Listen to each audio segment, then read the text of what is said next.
CV saya pernah di Universitas Nasional, kemudian pernah di Wisconsin University untuk ngambil MSc Microbiology, terus kemudian di Pamantasan Ngungsop Manila atau di University of Manila ambil S3 Mikrobiologi dan sekaligus saya juga mengambil S2 Manajemen. Kemudian pengalaman kerja saya pernah kerja di Rumah Sakit St. Carolus dari 72 sampai 2009, di Rumah Sakit Medical Institute 98 sampai 2000, kemudian Ratna Husada 2000 sampai 2005, Rumah Sakit Rawalumbu 2005-2006, dan sampai sekarang saya ada dari 2004 sampai sekarang ada di Rumah Sakit Santai di Pasir. Baik teman-teman sekalian, saya hanya akan mencoba mengingatkan kembali. Kadang-kadang kalau kita tanya teman-teman kita yang di rumah sakit, ya, itu kalau ditanya apa sih makna dari lambang K3, mereka sering tidak tahu apa sebenarnya lambang K3, apa maknanya. Dan ini saya mencoba untuk mengulang juga, nanti siapa tahu bapak-bapak atau ibu juga belum pernah memberikan sosialisasi ini kepada karyawan, karena karyawan juga hendaknya mestinya tahu apa yang ada di dalam lambang itu dan maknanya apa. Dan kita lihat di sini ada palang yang berwarna hijau ini, berarti maknanya adalah bebas dari kecelakaan atau bebas dari sakit akibat kecelakaan. Kemudian roda itu artinya bekerja dengan kesegaran jasmani dan rohani, artinya dengan makna bahwa kita harus sehat baik jasmani maupun rohani sehingga bisa memberikan kontribusi kita terhadap perusahaan atau rumah sakit di mana kita bekerja dengan baik. Nah, kadang-kadang kita tidak bisa menjaga kesehatan kita sehingga kerja kita menjadi tidak bagus. Oleh karena itu lambang ini menunjukkan bahwa kita hendaknya bekerja selalu dengan segar dan dengan sehat. Kemudian warna putih artinya bersih dan suci, dan roda atau warna hijau pada roda ini berarti selamat, sehat dan sejahtera. Dan ini ada 11 biji atau 11 gerigi. Ini adalah melambangkan Undang-Undang K3 atau Undang-Undang Nomor 1 Tahun 2010 dengan 11 bab yang ada di sana. Nah, kalau kita berbicara tentang kesehatan kerja, sebenarnya apa sih kesehatan kerja itu? Kesehatan kerja sebetulnya adalah satu usaha atau suatu tujuan untuk peningkatan dan pemeliharaan derajat kesehatan baik fisik, mental, dan sosial yang setinggi-tingginya bagi pekerja. Nah, oleh karena itu, apa yang harus dilakukan di dalam K3 rumah sakit atau K3 secara umum? Yang pertama adalah bahwa kita harus melihat kondisi pekerjaan yang diberikan kepada orang-orang kita, kepada teman-teman kita, kepada siapapun yang bekerja di tempat kita. Hendaknya kondisi pekerjaan itu disesuaikan dengan pertama, kemampuannya atau kompetensinya. Kadang-kadang kita minta seseorang untuk bekerja di bagian A, tetapi dia tidak punya ilmu tentang bagian itu. Sehingga akhirnya apa? Tidak sesuai dengan kondisi pekerjaan yang dia kerjakan. Dan akibatnya apa? Kelalaian. Kalau sudah terjadi kelalaian, akibatnya kecelakaan. Kemudian yang kedua adalah tentang perlindungannya. Jadi setiap keluarga, setiap pekerja harus mendapatkan perlindungan dari rumah sakit atau dari tempat kerja, sehingga dia benar-benar dapat bekerja tanpa harus khawatir, tanpa harus was-was, tanpa harus takut, dan sebagainya. Sehingga dia mampu untuk memberikan yang terbaik bagi rumah sakit atau bagi industri yang mempekerjakan pekerja tersebut. Kemudian yang ketiga adalah lingkungan kerja. Lingkungan kerja kadang-kadang ada yang tidak memperhatikan itu. Sedang ngepel, tidak ada tanda, tidak ada sign bahwa ini sedang dipel dan licin. Kemudian kadang-kadang ada tegel yang pecah, tidak dihiraukan. Kemudian tangga, licin, tidak ada pegangannya, dan seterusnya. Sehingga lingkungan kerja menjadi tidak bagus. Kemudian juga kebersihan. Kalau kita lingkungan kerja tidak bersih, tidak bagus, akibatnya kerja kita juga tidak bagus. Dan kerja kita tidak akan maksimal. Kemudian kondisi fisiologis. Artinya apa? Bahwa setiap orang yang bekerja hendaknya dia memperhitungkan atau diberi sarana agar fisiknya itu menjadi baik, fisiknya menjadi sehat, fisiknya menjadi kuat, sehingga dia bisa bekerja aman, nyaman, dan juga selamat. Kemudian psikologis, kadang-kadang kalau kita perhatikan, ada orang yang dia bekerja asal bekerja, dia tidak berpikir bahwa nanti kalau seandainya saya mengerjakan ini, saya akan mendapat celaka, atau mungkin dia ada tekanan yang luar biasa. Hingga akibatnya apa? Akibatnya bahwa orang itu secara psikologis dia tertekan. Ada banyak kasus di rumah sakit, misalnya pasien yang datang ke rumah sakit, dia bekerja di satu rumah sakit, di satu tempat atau satu kantor. Dia tidak diikutkan jam sostek atau BPJS ketenagakerjaan. Akibatnya apa? Kalau dia kena kecelakaan di rumah sakit, dia tidak ditanggung oleh perusahaannya dan juga tidak ditanggung oleh BPJS. Dan ini sebetulnya menyebabkan bahwa kondisi psikologis si pekerja itu menjadi down, menjadi tidak bagus. Karena apa? Karena dia juga takut bahwa dia harus membayar sendiri.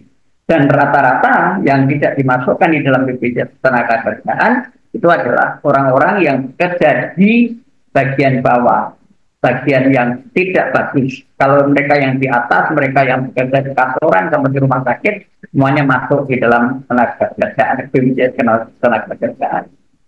Kemudian kesehatan dan keselamatan kerja itu seperti apa? Kalau kita lihat, kesehatan dan keselamatan kerja itu adalah satu upaya untuk memberi jaminan keselamatan dan meningkatkan derajat kesehatan para pekerja. Jadi, dengan kata lain, kalau seandainya kita bekerja di satu tempat, di rumah sakit katakanlah, atau di perkantoran, maka pemilik atau manajemen dari rumah sakit atau manajemen dari perusahaan itu harusnya selalu memberikan jaminan bahwa semua pekerjanya harus sehat, semua pekerjanya harus dapat bekerja maksimal. Dan dengan cara demikian, maka perusahaan tersebut juga bisa mencegah terjadinya kecelakaan kerja dan penyakit akibat kerja. Kita tahu, seperti rumah sakit, itu lebih paling banyak kasus yang terjadi. Karyawan tertusuk jarum. Akibatnya apa? Kalau dia kebetulan yang dipakai adalah jarum yang harus dipakai untuk mengambil darah, dan kebetulan orang yang diambil darahnya menderita hepatitis B atau hepatitis C atau HIV, dia bisa ketularan. Itu yang pertama. Kemudian yang kedua, kalau misalnya dia sedang mengepel, tidak ada tanda, ada orang lewat, dia jatuh. Akhirnya apa? Akhirnya menjadi luka, terjadi KTD, terjadi kecelakaan yang tidak diharapkan. Kemudian di samping itu juga rumah sakit hendaknya ada pengendalian bahaya di tempat kerja, promosi kesehatan, dan seterusnya. Sehingga mengurangi terjadinya pengobatan, mengurangi terjadinya rehabilitasi, dan seterusnya, dan akibatnya nilai yang harus ditanggung oleh perusahaan menjadi kecil. Tapi kalau ini tidak dilakukan, maka nilai yang harus ditanggung oleh perusahaan itu akan menjadi besar, termasuk rumah sakit. Karena seandainya seseorang menderita kecelakaan kerja, baik KTD, KNC, apalagi kalau sudah sentinel, maka akan mengalami satu profil yang besar dan juga sulit untuk bisa dilupakan. Akibatnya dia tidak bisa bekerja dengan baik. Nah, oleh karena itu disusunlah satu undang-undang, Undang-Undang tahun 2003, pasal 23. Dia mengatakan bahwa upaya kesehatan dan keselamatan kerja atau K3 itu harus diselenggarakan di semua tempat kerja, khususnya tempat kerja yang punya risiko bahaya kesehatan, mudah terjangkit penyakit atau mempunyai karyawan paling sedikit 10 orang. Nah, rumah sakit termasuk salah satu dari perusahaan yang dia mempekerjakan lebih dari 10 orang dan juga dia banyak mengandung risiko bahaya, terutama bahaya kesehatan. Seperti tadi misalnya terjangkit penyakit hepatitis atau HIV atau penyakit AIDS dan sebagainya. Dan kita bisa melihat itu semuanya kalau kita sudah masuk di dalam rumah sakit. banyak sekali hal yang perlu diperhatikan. Oleh karena itu, rumah sakit harus menyelenggarakan K3 rumah sakit. Bahwa nanti K3 rumah sakit, nanti ada P2K3, karena ini ada dua kementerian yang menaungi rumah sakit, yaitu Kemenkes dan Kemenkertrans. Maka untuk K3RS itu di bawah Kemenkes, sedangkan yang P2K3 itu berada di bawah Kemenkertrans. Jadi nanti tergantung dari besar kecilnya rumah sakit dan juga kesiapan dari bapak dan ibu sekalian. Kemudian untuk K3 sendiri, itu tujuannya apa? Tujuannya adalah meningkatkan produksi dan produktivitas. Nah, kalau seandainya orangnya itu sehat semua, tidak ada kecelakaan, tidak ada yang sakit, tidak ada yang tidak masuk, dan seterusnya, maka produktivitasnya akan meningkat, dan dengan kata lain, maka produksinya itu akan bagus. Nah, kalau produksinya bagus, maka hasilnya adalah bahwa banyak orang yang menggunakan data itu. Nah, bagaimana supaya peningkatan produktivitas dan produksi menjadi bagus? Kita harus membuat agar rumah sakit tersebut aman. Aman dalam artian bahwa tidak ada ancaman, tidak ada ketakutan, tidak ada ketidaknyamanan, dan seterusnya. Itu merupakan satu kondisi aman. Kemudian yang kedua, harus sehat. Kenapa kalau rumah sakit orang yang bekerja di rumah sakit harus sehat? Karena kalau bekerja di rumah sakit tidak sehat, maka dia lebih mudah atau gampang sekali tertular oleh penyakit yang ada di rumah sakit. Kita juga tahu bahwa limbah rumah sakit itu semuanya adalah limbah B3, baik itu yang terkena darah, terkena kencing, terkena pus, terkena segala macam, itu sebenarnya bisa menimbulkan penyakit. Dan oleh karena itu, untuk menjaga supaya orang tidak terkena atau karyawan tidak terkena penyakit, maka pertama kali dia harus sehat dulu. Dan sehat ini biasanya ditandai dengan tidak adanya keluhan, tidak adanya kelainan, dan selalu dia bisa bekerja dengan baik, melakukan aktivitas dengan baik, dan juga ada dukungan dari masyarakat di sekitarnya. Kemudian di samping itu, rumah sakit juga harus bebas pencemaran. Oleh karena itu, rumah sakit biasanya diharapkan atau diminta untuk melakukan uji, seperti uji emisi, kemudian udara ambien, terus kemudian B3 dan seterusnya. IPAL juga harus diperiksa air limbahnya dan segala macamnya. Dan itu semuanya dipakai sebagai satu standar dari satu kondisi rumah sakit oleh kementerian dan dinas kesehatan. Kalau memang ada kenaikan atau ada ketidaknormalan, maka harus dibuat sedemikian rupa supaya menjadi normal kembali. Nah, di samping itu yang paling utama juga harus cicil kecelakaan akibat kerja maupun penyakit akibat kerja. Kecelakaan akibat kerja tadi sudah saya sampaikan, seperti misalnya sedang dipel, lantainya kemudian tidak dipasang tanda, orang lewat jatuh, atau mungkin orang yang sedang dirawat, pengaman bednya tidak dipasang sehingga dia terjatuh, sehingga menimbulkan KTD, mungkin juga KMC, dan seterusnya. Nah, kalau kita berbicara tentang K3, supaya itu dapat ditaati, apa yang harus dilakukan? Maka upaya yang dilakukan adalah yang pertama, penetapan undang-undang. Kita semua tahu bahwa Undang-Undang Nomor 1 Tahun 70 itu sangat-sangat menjadi dasar dari semua rumah sakit dan semua perusahaan untuk melakukan K3. Kemudian juga ada peraturan, baik peraturan Menteri Kesehatan, peraturan dari Menteri Ketenagakerjaan, dan juga standar-standar yang sudah dibuat oleh pemerintah maupun oleh manajemen rumah sakit. Kemudian yang kedua, melakukan pembinaan. Nah, pembinaan ini harus secara rutin.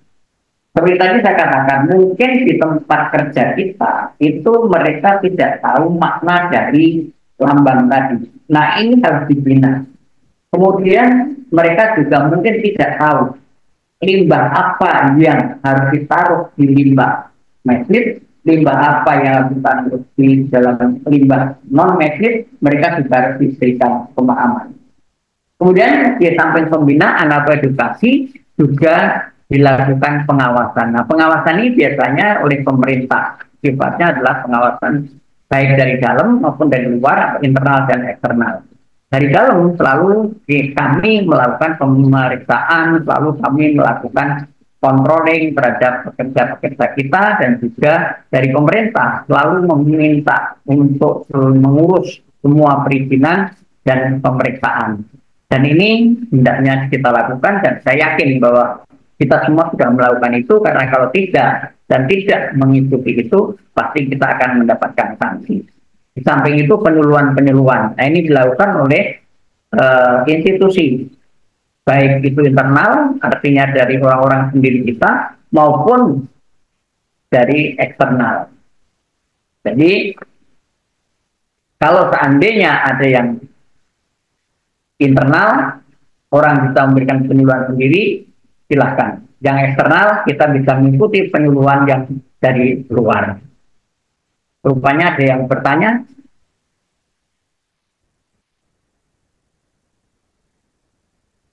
Atau tidak? Baik. Nah, jadi upaya-upaya ini tujuannya untuk apa? Tujuannya adalah untuk membuat supaya pengusaha dan tenaga kerja itu keduanya mempunyai sinergitas di dalam kerja, sinergitas di dalam melaksanakan program K3 yang sudah diatur dan dibuat undang-undangnya oleh pemerintah. Oleh karena itu, kalau kita berbicara K3, maka K3 ini sebetulnya bersifat universal. Artinya semua perusahaan, semua tempat dia akan terkena. Semua perusahaan, semua organisasi dia akan terkena selama dia mempekerjakan lebih dari 10 orang dan juga mengandung risiko. Dan saya pikir semua tempat akan mengandung risiko, dan yang jelas kalau seperti rumah sakit atau perusahaan yang besar selalu lebih dari 10 orang tenaga kerja. Nah, K3 rumah sakit ini merupakan apa? Dia merupakan perlindungan pekerja dari penyakit akibat kerja. Kita tadi sudah bicara tentang penyakit akibat kerja, yaitu penyakit-penyakit yang ditimbulkan oleh pekerjaannya. TBC misalnya, bisa kena TBC. Atau seperti kemarin, HIV, atau seperti kemarin lagi, demam berdarah. Kalau dia mendapatkan infeksinya dari tempat kerja. Atau COVID-19, itu juga sama. Itu adalah penyakit akibat kerja. Kemudian yang kedua, kecelakaan akibat kerja. Kecelakaan akibat kerja itu paling banyak. Karena apa? Terutama perawat. Kalau kita lihat dari survei yang dilakukan di Amerika, maka mayoritas kecelakaan kerja adalah perawat yang mengangkat pasien. Oleh karena itu, rata-rata mereka menderita HNP atau low back pain. Dan itu terjadi dari sekian lama dia bekerja, sekian lama dia mengangkat, akibatnya apa? Dia menjadi bokok atau menjadi sakit tulang belakangnya. Di samping itu, seperti di tempat atau di rumah sakit lain juga sama. Di tempat kami juga banyak yang menderita low back pain. Bahkan kami harus memindahkan mereka yang kena itu ke tempat yang tidak harus mengangkat pasien, seperti di bagian administrasi atau mungkin di bagian lain yang tidak harus mengangkat pasien. Kemudian yang ketiganya adalah infeksi. Ya, infeksi ini banyak sekali. Jadi misalnya saja tadi karena hepatitis B, atau karena HIV, atau karena penyakit-penyakit lain yang didapatkan dari tempat kerja atau didapatkan dari rumah sakit. Nah, manfaat dari K3 rumah sakit itu apa sih? Yang pertama, bagi rumah sakit. Kita tahu pasti rumah sakit akan menerapkan ini, karena kalau tidak kita akan mendapatkan sanksi dari dinas kesehatan maupun dinas ketenagakerjaan. Bagi rumah sakit itu untuk meningkatkan mutu layanan. Artinya apa? Kalau seandainya rumah sakit menerapkan K3 rumah sakit, maka mutu pelayanan itu akan menjadi lebih baik. Kenapa? Karena orangnya atau perawatnya, dokternya semua sehat. Peralatannya semua baik. Lantainya bagus, bersih, licin. Tetapi bukan licin karena basah, tapi licin karena bersih. Kemudian juga orang merasa nyaman di tempat itu. Sehingga apa? Layanan yang diberikan oleh rumah sakit tersebut itu menjadi layanan yang prima. Kita pasti akan bersaing untuk ke sana. Oleh karena itu, ketika rumah sakit harus diterapkan di rumah sakit. Kemudian bagi karyawan adalah untuk meningkatkan produktivitas. Kalau karyawannya semua sehat, maka produktivitasnya juga akan meningkat. Karyawannya semua sehat, maka pekerjaannya juga akan semakin paripurna. Dan dengan pekerjaan yang paripurna, maka hasil yang dicapai dari pekerjaannya itu juga akan menjadi paripurna. Kemudian bagi pasien merupakan satu bukti kepuasan. Kalau pasien datang ke rumah sakitnya kumuh, kotor, tidak terurus, kemudian dokternya juga tidak pakaiannya tidak bersih dan seterusnya, maka pasien juga akan tidak datang lagi. Kemudian pasien datang duduk di tempat tunggu, kursinya jebol, dan itu juga menjadi penyebab dari pasien tidak puas. Kemudian di samping itu antrian yang juga tidak lain betul-betul, maka pasien juga akan menjadi tidak tenang dan akibatnya apa? Mereka tidak akan datang lagi. Karena apa? Karena mereka merasa tidak puas. Layanan juga tidak puas, tempat tidak puas, kemudian antrian tidak puas, pekerjaan para perawat dan dokter tidak memuaskan, akhirnya pasien akan meninggalkan itu. Nah, kenapa K3 itu perlu? Termasuk rumah sakit. Karena K3 perlu bahwa rumah sakit itu mengandung bahaya dan risiko yang luar biasa besar, luar biasa banyak. Karena bahayanya adalah bahaya kesehatan dan bahaya keselamatan kerja, maka wajib melaksanakan K3. Dan bagaimana caranya supaya semua rumah sakit melaksanakan K3? Maka pemerintah membuat satu aturan, terutama melalui KAR atau Badan Akreditasi, maka rumah sakit harus diakreditasi. Dengan demikian, maka orang tidak bisa mengelak. Kalau seandainya tidak melaksanakan K3 di rumah sakit, dia tidak akan lulus akreditasi. Karena apa? Karena K3 wajib dilaksanakan dalam MSK. Dan rumah sakit itu seperti apa sih karakteristiknya? Yang pertama adalah bahwa rumah sakit itu mempunyai karakteristik khusus pada teknologi, mulai dari CT scan sampai MRI sampai mikroskop, automatic analyzer, kemudian USG 4 dimensi dan seterusnya. Itu adalah pada teknologi. Kemudian pada modal, rumah sakit itu membutuhkan uang yang cukup besar untuk membeli peralatan.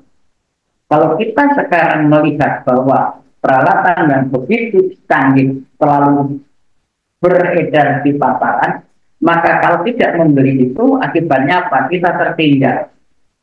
Seperti dulu kita nulis saja hasil pemeriksaan, katakanlah pemeriksaan laboratorium atau pemeriksaan yang lain. Sekarang kita sudah pakai IRM atau kita sudah pakai podcast. Dan ini menjadi sesuatu yang baru. Setiap saat diperbarui, setiap saat diperbarui. Kemudian mulai dari dulu pasien-pasien pribadi, sekarang masuk BPJS, kemudian sekarang ada kelas rawat inap standar. Dan ini juga diperbarui lagi. Kita bisa membuat atau melaksanakan itu kalau kita punya dana atau modal yang cukup. Kalau tidak punya modal yang cukup, kita tidak akan bisa. Karena untuk merubah dari kelas yang tadinya sudah ada menjadi kelas perawatan standar, itu tidak sedikit dana yang dibutuhkan. Kemudian padat karya. Rumah sakit tidak bisa padat karya. Karena yang kita layani itu bukan barang, tapi yang kita layani adalah manusia. Manusia ini perlu sapaan, manusia ini perlu teguran, manusia ini perlu pelayanan, manusia ini perlu eh, servis yang memuaskan. Dan oleh karena itu, maka setiap rumah sakit harus mempekerjakan orang yang lebih banyak. Kemudian di samping itu kita perlu ketiga karena apa? Karena ada akses terbuka. Akses terbuka pada malam hari orang datang, pada siang hari orang datang, tenaga perawat, tenaga medis, tenaga karyawan, kemudian jam besok orang-orang yang pada besok pasien, orang yang menunggu dan seterusnya. Dan itu kita tidak bisa bendung kapan saja. Mungkin kita punya jam besok, tetapi kadang-kadang itu dapat terlewati ketika pasien kondisinya tidak bagus. Kemudian resiko itu selama 24 jam. Siapa saja, seperti menunggu pasien atau pasiennya sendiri, dia selalu ada resiko. Jadi oleh karena itu, pasien hendaknya di-treat sedemikian rupa. Tempat tidurnya diset supaya dia tidak jatuh, dipasang pengaman kiri dan kanan, kemudian bagaimana dia diinfus, diapakan supaya tidak ditarik, kemudian bagaimana mereka harus disuntik atau diinjeksi atau diambil darahnya untuk leukotomi dan seterusnya. Jadi itu semuanya harus diperhatikan karena semua mengandung risiko. Kalau misalnya jarum infus tidak tepat, maka terjadi hematom. Apa yang harus dilakukan kalau terjadi hematom dan seterusnya. Kemudian penunggu pasien juga itu kadang-kadang kita tidak mengerti bahwa dia sedang merencanakan membuat sesuatu yang merugikan orang lain. Kadang-kadang mereka juga ada yang ribut, kadang-kadang mereka juga jalan kemana-mana dan akhirnya apa yang terjadi adalah kerusakan bahan atau barang-barang yang ada. Keluarga pasien, karyawan, kemudian penjenguk pasien, itu semuanya harus diberikan satu pemahaman tentang bagaimana ketika rumah sakit itu diadakan. Oleh karena itu ada aturan bahwa jam sekian sampai jam sekian boleh tutup, di luar jam itu tidak boleh. Kemudian perlu pengelolaan risiko, lingkungan kerja, proses kerja, agar tercapai satu kondisi rumah sakit yang sehat, aman, selamat, dan nyaman. Jadi kita harus mempunyai pemahaman, mempunyai kemampuan untuk membuat itu semua terjadi. Dan itu tidak mungkin dikerjakan oleh jumlah sedikit karyawan. Oleh karena itu tadi katakan bahwa rumah sakit itu adalah padat karya. Kemudian di samping itu tuntutan mutu. Untuk menjadi rumah sakit dengan mutu yang baik, dengan layanan yang terbaik, maka pertama kali yang harus kita lakukan adalah bagaimana kita melayani. Kita ada senyum, sapa, salam, dan seterusnya. Kemudian tempat duduknya kita harus siapkan. Kemudian tanda panah harus kita siapkan, tanda harus kita siapkan. Kemudian tanda-tanda bahaya kita siapkan, dan seterusnya. Di samping itu juga kita membuat satu SPO atau SOP ya untuk bisa meningkatkan kinerja supaya yang bekerja di tempat itu mengikuti SOP sehingga pekerjaannya terarah, rapi, dan santun. Kemudian di samping itu juga kita mempunyai aturan yang dibuat oleh rumah sakit sendiri tentang itu. Dan yang terakhir adalah bahwa rumah sakit untuk menjadi rumah sakit yang mempunyai mutu yang terbaik harus mengikuti akreditasi. Saya pikir semua rumah sakit sekarang tidak ada yang tidak terakreditasi. Karena kalau tidak terakreditasi, maka dia tidak akan bisa bekerja sama dengan BPJS. Nah, ini semua untuk apa? Ini semua adalah untuk kebaikan rumah sakit tersebut. Oleh karena itu perlu penerapan atau pelaksanaan dari K3 rumah sakit. Kalau kita tidak bisa melaksanakan, tidak mau menerapkan atau melaksanakan K3 rumah sakit, maka akan terjadi satu ketimpangan, akan terjadi satu penyelewengan atau tidak harmonisan dalam kerja itu, sehingga akhirnya rumah sakit akan ditinggalkan oleh pasien-pasiennya. Nah, komponen yang berinteraksi di dalam K3 rumah sakit ini meliputi tenaga kerja, baik dokter, perawat maupun tenaga kerja yang lain. Dia akan selalu bahu-membahu untuk berbicara tentang K3. Kita selalu ada rapat rutin. Kenapa? Karena pada prinsipnya bahwa K3 atau tenaga K3 RF ini harus memberikan masukan kepada direksi, kepada pimpinan rumah sakit untuk memberi masukan perbaikan, baik itu diminta maupun tidak diminta. Kemudian yang kedua juga akan berkaitan dengan alat. Nah, alat ini baik alat laboratorium misalnya, atau alat radiologi, atau alat dapur, atau alat apapun, maka akan selalu terintegrasi dengan segala macam yang berkaitan dengan K3 rumah sakit. Kemudian juga bahan seperti misalnya cairan infus atau darah dan sebagainya. Kita tidak bisa cairan infus ini ada rongga yang ada udaranya, karena kalau nanti dia tertekan ke dalam bisa menyebabkan emboli dan itu akan membahayakan kesehatan atau membahayakan manusianya. Kemudian lingkungannya. Jadi dengan kata lain bahwa di dalam K3 rumah sakit maka ada beberapa komponen yang itu selalu berkaitan, saling mendukung, saling berhubungan, dan saling memberikan support antara satu dengan yang lain. Nah, sekarang kita ngomong peraturan perundangan. Untuk apa sih peraturan perundangan? Undang-undang dan peraturan pemilihan K3 rumah sakit ini tujuannya ada perlindungan kesehatan dan keselamatan pekerja, pasien, pengunjung, masyarakat sekitar. Ini tujuannya. Dan oleh karena itu, maka kalau kita bisa membuat ini semuanya baik, akan terbentuk satu SDM yang berkualitas dan produktif. Kita harapkan bahwa rumah sakit kita dengan adanya penerapan K3 akan terbentuk satu SDM yang berkualitas dan produktif. Kemudian kalau kita ngomong Undang-Undang Dasar 45, di pasal 34, negara bertanggung jawab atas penyediaan fasilitas pelayanan kesehatan dan pelayanan umum yang baik. Jadi, di dalam Undang-Undang Dasar pun itu sudah jelas. Pelayanan kesehatan dan pelayanan umum yang baik. Artinya apa? Artinya bahwa pemerintah itu menjamin adanya keselamatan dan kesehatan di dalam pelayanan kesehatan dan juga di masyarakat umum. Nah, Undang-Undang Nomor 1 Tahun 70 itu mengatakan bahwa setiap tenaga kerja berhak atas pekerjaannya, berhak atas keselamatannya, berhak atas kesejahteraannya, dan juga harus produktif. Artinya apa?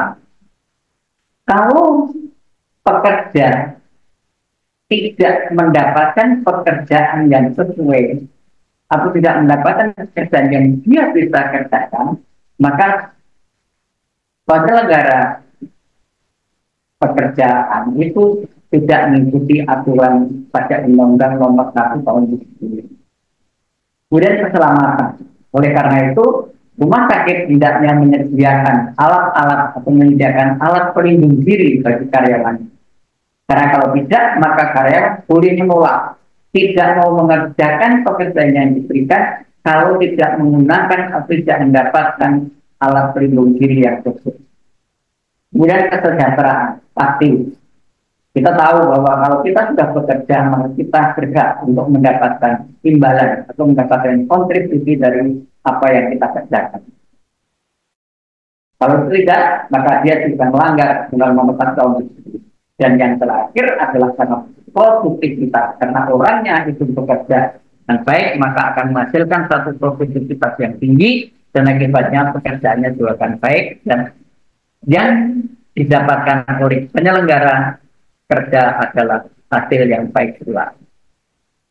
Kemudian Undang-Undang 1 Tahun 10 tentang keselamatan kerja itu tujuannya adalah memberi perlindungan dan keselamatan kepada satu tenaga kerja. Jadi sekali lagi tenaga kerja menjadi fokus. Oleh karena itu ketua K3 RS maupun ketua P2 K3 hendaknya adalah orang yang mempunyai jalur yang bisa mempengaruhi pimpinan rumah sakit. Dan oleh karena itu kami juga di dalam kepengurusan atau di dalam tim kami, maka salah satu direktur ikut di dalam tim itu. Kemudian juga harus memberikan perlindungan terhadap orang lain yang masuk ke rumah sakit. Kemudian yang ketiga, bukan melindungi atau menjamin perlindungan kepada sumber-sumber produksi dapat dipakai secara aman dan efisien. Jadi kalau misalnya peralatan radiologi misalnya, sudah jelas alatnya tidak bisa dipakai, masih dipakai, maka berarti dia akan melanggar Undang-Undang Nomor 1 Tahun 2000. Dan ini dapat kena tuntutan sesuai dengan kesalahan atau kelalaian yang dibuat oleh rumah sakit tersebut. Nah, kewajiban dari penyelenggara atau penyedia layanan kerja adalah sesuai dengan Undang-Undang Nomor 1 Tahun 2010, yang pertama melaporkan terjadinya kecelakaan kerja dalam waktu 2 kali 24 jam. Bapak Ibu sudah melaporkan itu, kita sekarang ada PPUMU, lebih tepat lagi. Dan itu bisa langsung diakses, bisa diunduh melalui teman K3. Kemudian yang kedua, menempatkan Undang-Undang Nomor 1 Tahun 2010 secara tertulis. Saya tidak yakin bahwa di tempat kita semuanya menempatkan undang-undang itu secara tertulis. Undang-undang disimpan dalam bentuk buku atau dalam bentuk file, kemudian dimasukkan dalam map, kemudian dimasukkan di dalam lemari, dan tidak pernah dibaca. Padahal hendaknya undang-undang ini tertulis bahwa Undang-Undang Nomor 1 Tahun 2010 bla bla bla. Prinsipnya itu. Kemudian memasang gambar atau poster K3. Biasanya ini kita pasang atau seperti kami kadang-kadang masang yang gambar-gambar tertentu atau poster tertentu itu kalau mau bulan K3, bulan Februari misalnya. Kemudian menyediakan APD cuma-cuma bagi tenaga kerja yang lain. Artinya apa? Kalau seandainya kita meminta anak untuk bekerja di bagian genset, tapi kita tidak bekali mereka dengan sepatu boot, tidak bekali mereka dengan sarung tangan yang sesuai, tidak bekali mereka dengan masker, tidak bekali mereka dengan work pass dan sebagainya, itu dia bisa menolak. Nah, kalau bisa menolak, maka penyelenggara harus menahan atau harus menanggung segala akibatnya. Karena apa? Karena dicantumkan atau dimasukkan dalam Undang Nomor 1 Tahun 2000 tersebut. Dan hendaknya rumah sakit membentuk K3RS ataupun P2K3. Nah, undang-undang yang lain adalah tentang Undang-Undang Ketenagakerjaan Nomor 39 tahun 69, pasal 164. Dikatakan di situ bahwa upaya kesehatan kerja ditujukan untuk melindungi pekerja agar hidup sehat dan terbebas dari gangguan kesehatan serta pengaruh buruk yang diakibatkan oleh pekerjaan. Jadi jelas Undang-Undang Nomor 39 tahun 69 itu jelas sekali bahwa dia harus dilindungi. Yang siapa yang melindungi? Yang melindungi adalah yang memberi pekerjaan. Seperti tadi waktu awal saya mengatakan, ada sementara penyelenggara pekerjaan tidak memasukkan karyawannya di dalam BPJS Ketenagakerjaan. Kemudian ada kecelakaan, dia dibawa ke rumah sakit. Pekerjaan tidak mempunyai uang, tapi karena tidak dimasukkan BPJS Ketenagakerjaan, maka perusahaan tidak bisa klaim ke BPJS Ketenagakerjaan dan akibatnya apa? Dia harus membayar. Kadang perusahaan tidak mau membayar. Ya, yang penting sudah dibawa ke rumah sakit, mau dibayar atau tidak, nanti urusannya nanti. Nah, ini yang tidak boleh.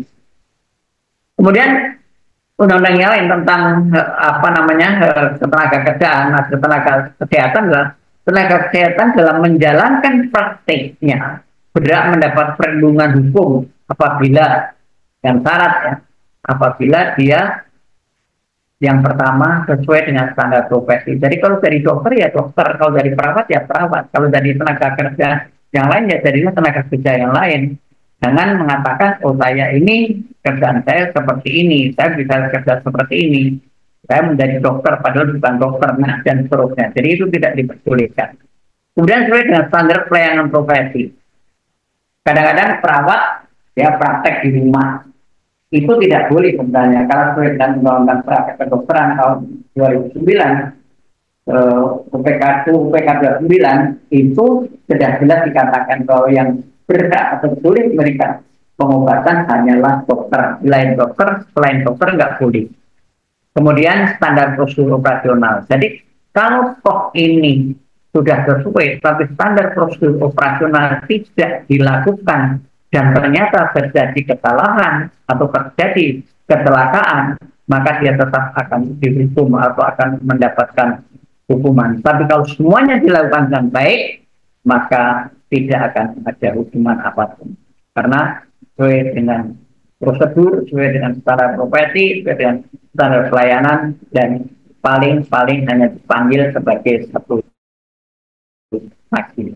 Nah, kemudian kita juga melihat bahwa Undang-Undang tentang Rumah Sakit itu akan memberikan perlindungan terhadap keselamatan pasien, keselamatan masyarakat, lingkungan rumah sakit, dan sumber daya manusia di rumah sakit. Dan oleh karena itu, rumah sakit wajib menyelenggarakan akreditasi setiap 4 tahun, atau rumah sakit wajib diakreditasi minimal 4 tahun. Jadi sekarang sudah lebih lebih ketat lagi, dan akibatnya ya rumah sakit harus siap-siap. Nah, ini Kemenkes nomor K01 ini tentang akreditasi rumah sakit itu menunjukkan bahwa sebetulnya di MSK itu ada fokus pada standar manajemen fasilitas dan keamanan, dan itu meliputi kepemimpinan dan perencanaan. Jadi seorang ketua P2K3 atau K3RS, maka dia harus membuat satu perencanaan. Apa yang akan dilaksanakan, apa yang harus dilakukan. Dan oleh karena itu, ketua K3RS juga mereka harus sekaligus bisa membuat apa yang disebut dengan manajemen resiko. Jadi kita harus tahu resikonya apa kalau ini, dan sebagainya. Nah, kita ada satu cara untuk mengisi HPA, tetapi di sini tidak mungkin kita berikan. Kemudian juga berkelanjutan dengan keselamatan dan keamanan. Nah, bagaimana keselamatan, keamanan, dan kesehatan dapat dilakukan? Harus ada pengelolaan bahan berbahaya dan beracun atau B3 dan limbah B3. Bahan berbahaya dan beracun biasa oleh apotek atau farmasi, limbah B3 biasa oleh keling. Kemudian juga ada proteksi kebakaran. Semua rumah sakit saya pikir ada yang namanya bed protector, ada yang namanya sprinkle, ada yang namanya apar, ada yang namanya hidran, dan seterusnya. Dan itu merupakan satu proteksi kebakaran, dan biasanya selalu dilakukan pelatihan-pelatihan. Kita selalu ada simulasi, tahun bisa 2 kali untuk memberikan pelatihan kepada karyawan yang ada di rumah sakit tersebut. Kemudian peralatan medis. Peralatan medis juga itu harus dikelola dengan baik, dan kita seperti tempat kami itu ada maintenance medis. Jadi mereka harus tahu seperti apa maintenance-nya dan seterusnya. Kemudian sistem utilitas itu termasuk diantaranya listrik dan air, itu juga harus kita tangani dengan baik. Kemudian penanganan kedaruratan dan bencana. Kemudian konstruksi dan renovasi, ada PCRA, ada IKRA, kemudian ada pelatihan-pelatihan. Nah, pelatihan kami menyelenggarakan setiap tahun, pasti ada pelatihan tentang itu. Nah, ini beberapa contoh dari MFA sampai ke EP 1234, EP 1234 ini sampai 6, dan seterusnya. Jadi begitu. Kemudian ada Permenkes yang juga mengatur tentang rumah sakit, bahwa pasal 3, setiap rumah sakit wajib menyelenggarakan K3 rumah sakit. Wajib menyelenggarakan K3 rumah sakit. Itu Permenkes.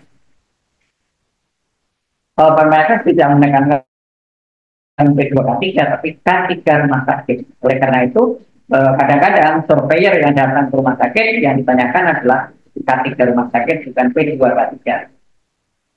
Kemudian yang kedua, penyelenggaraan K3 rumah sakit meliputi membentuk dan mengembangkan K3 rumah sakit. Kembali lagi, di sini adalah fungsi dari ketua K3. Harus mempunyai perencanaan yang baik, mempunyai perencanaan yang akurat, dan berafiliasi ke depan. berorientasi ke depan, sehingga apa yang akan dikerjakan nanti itu dapat dengan baik dikerjakan. Kemudian menerapkan standar K3 rumah sakit, dan ini merupakan satu hal yang harus dilakukan dan harus dipenuhi oleh tim dari K3 rumah sakit. Nah, K3 rumah sakit sendiri itu merupakan satu usaha untuk atau upaya untuk menciptakan tempat kerja yang aman, yang sehat, yang bebas pencemar, yang bebas kecelakaan kerja, efisiensi tinggi. Nah, kalau ini bisa kita terapkan di rumah sakit kita masing-masing, maka ini juga akan terjadi atau kita akan alami ini semuanya. Nah, kalau ini semuanya kita alami, maka kita akan aman, tentram, damai, sehat, dan selamat.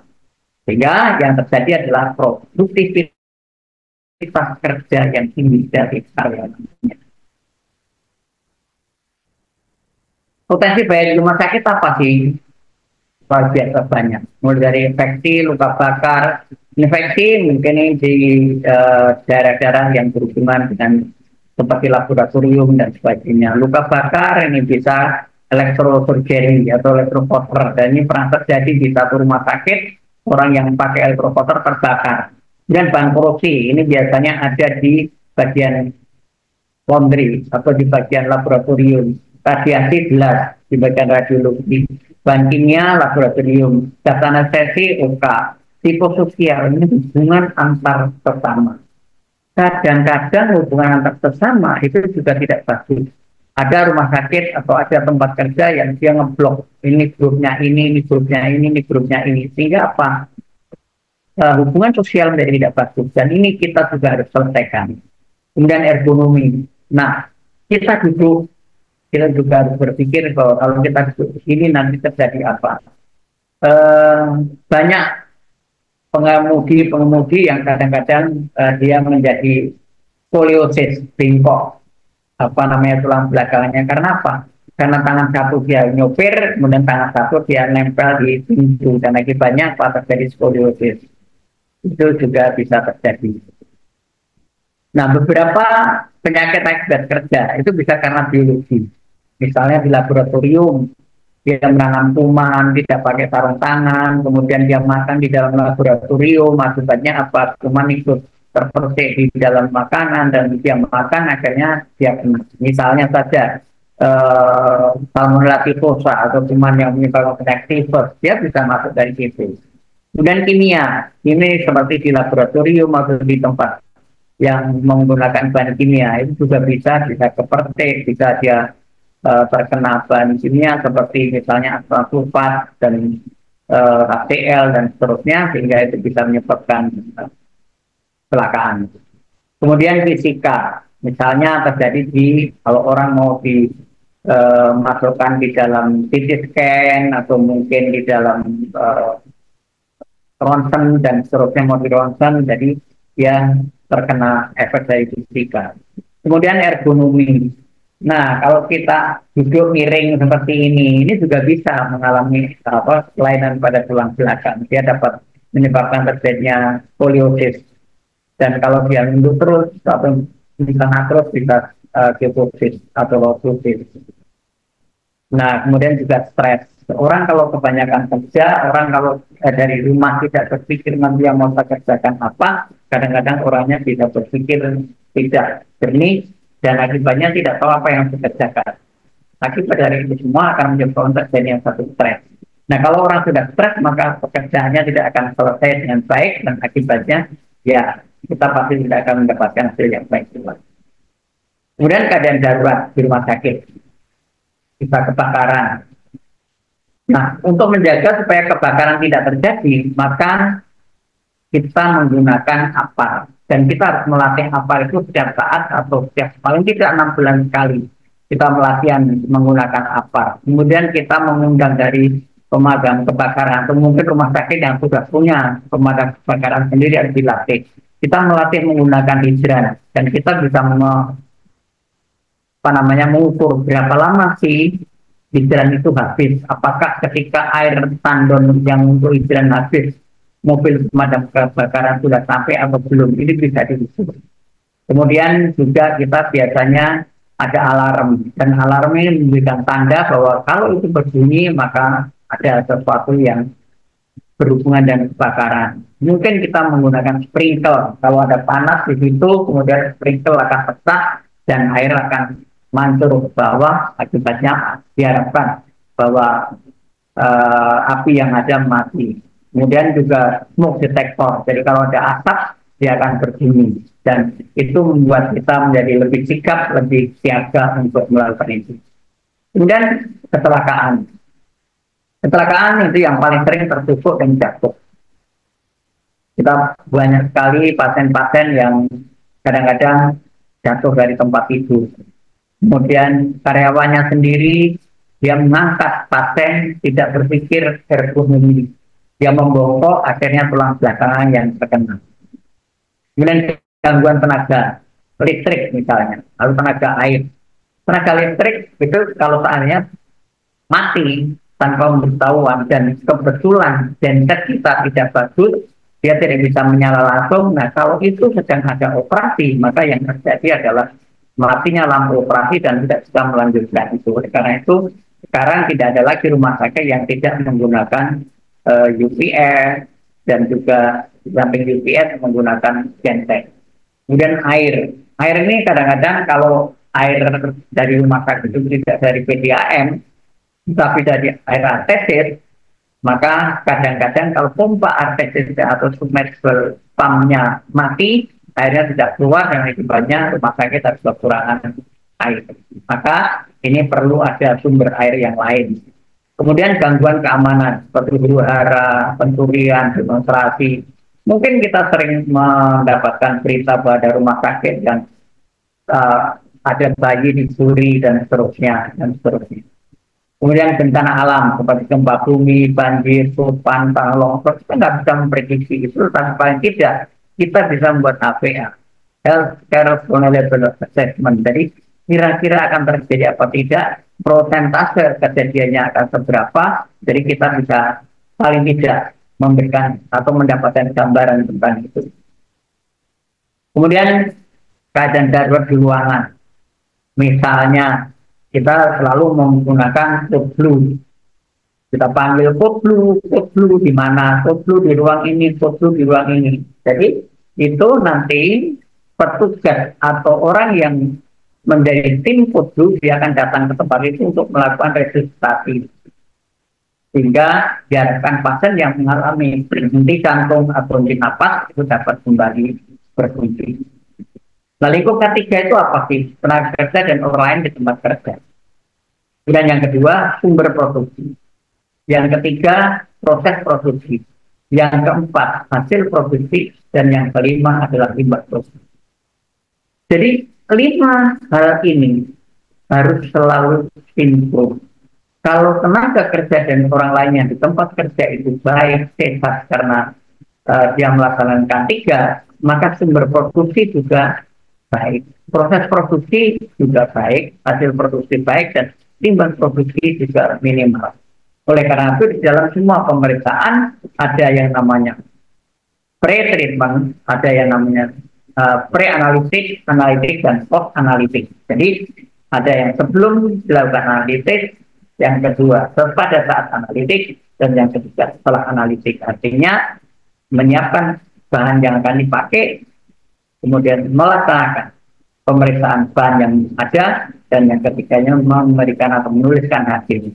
Dan ini harus selalu dilakukan dengan baik, karena kalau tidak, maka hasil tidak akan baik. Nah, kemudian keselamatan dan keamanan lingkungan rumah sakit. Keselamatan berarti mengendalikan kerugian akibat kecelakaan atau control accident loss. Dan itu berarti kemampuan untuk mengidentifikasi dan menghilangkan atau mengontrol resiko yang tidak bisa diterima. Atau kalau bahasa kerennya, the ability to identify and eliminate unacceptable risks. Jadi di sini adalah menunjukkan adanya satu kemampuan dari tim K3 untuk mengidentifikasi atau mengontrol resiko yang tidak bisa diterima. Maka dari itu, HCA atau healthcare vulnerable assessment harus dilakukan. Kenapa? Karena dari HPA itu kita bisa melihat potensi mana yang akan terjadi, berapa persen kejadiannya, dan seberapa berat nanti kira-kira akan terjadi gitu. Kemudian identifikasi risiko, itu kita harus melakukan secara proaktif. Artinya apa? Bahwa kita harus mengidentifikasi sesuatu yang dapat menyebabkan cedera atau kerugian. Jadi sebelum kejadian, kita harus sudah bisa membuat satu ancaman, satu kira-kira, satu prediksi bahwa ini nanti akan menyebabkan terjadinya satu kejadian yang tidak diharapkan, satu hal yang dapat menimbulkan cedera, satu hal yang berdampak buruk terhadap kesehatan, dan risiko apapun bisa terjadi tetapi belum muncul. Dan ini yang harusnya dilakukan oleh tim K3. Dan itu nanti akan disosialisasikan kepada seluruh karyawan di dalam satu pertemuan. Nah, tapi kadang-kadang ada yang reaktif aja. Artinya apa? Kalau reaktif itu sudah terjadi, menemukan, mengenal, dan mendeskripsikan risiko dengan instrumen laporan insiden. Ini biasanya dilakukan oleh person safety team. Ya. Apakah KTP, KNC, KTC, Sentinel, nanti kemudian dibuat root cause analysis, kemudian seperti apa penanganannya. Kemudian juga bisa melakukan dan review rekam medik, audit klinis, dan pengaduan atau komplain dari pelanggan ke rumah sakit. Misalnya, saya kok kemarin kena besi ada di lingkungan rumah sakit. Nah, itu merupakan satu pengaduan dan itu harus kita cermati. Kemudian survei assessment ini juga bisa. Ada survei eksternal seperti CAP, BPI, ISO dan lain-lain. Dan kalau ini biasanya dilakukan ketika mereka melakukan survei akreditasi.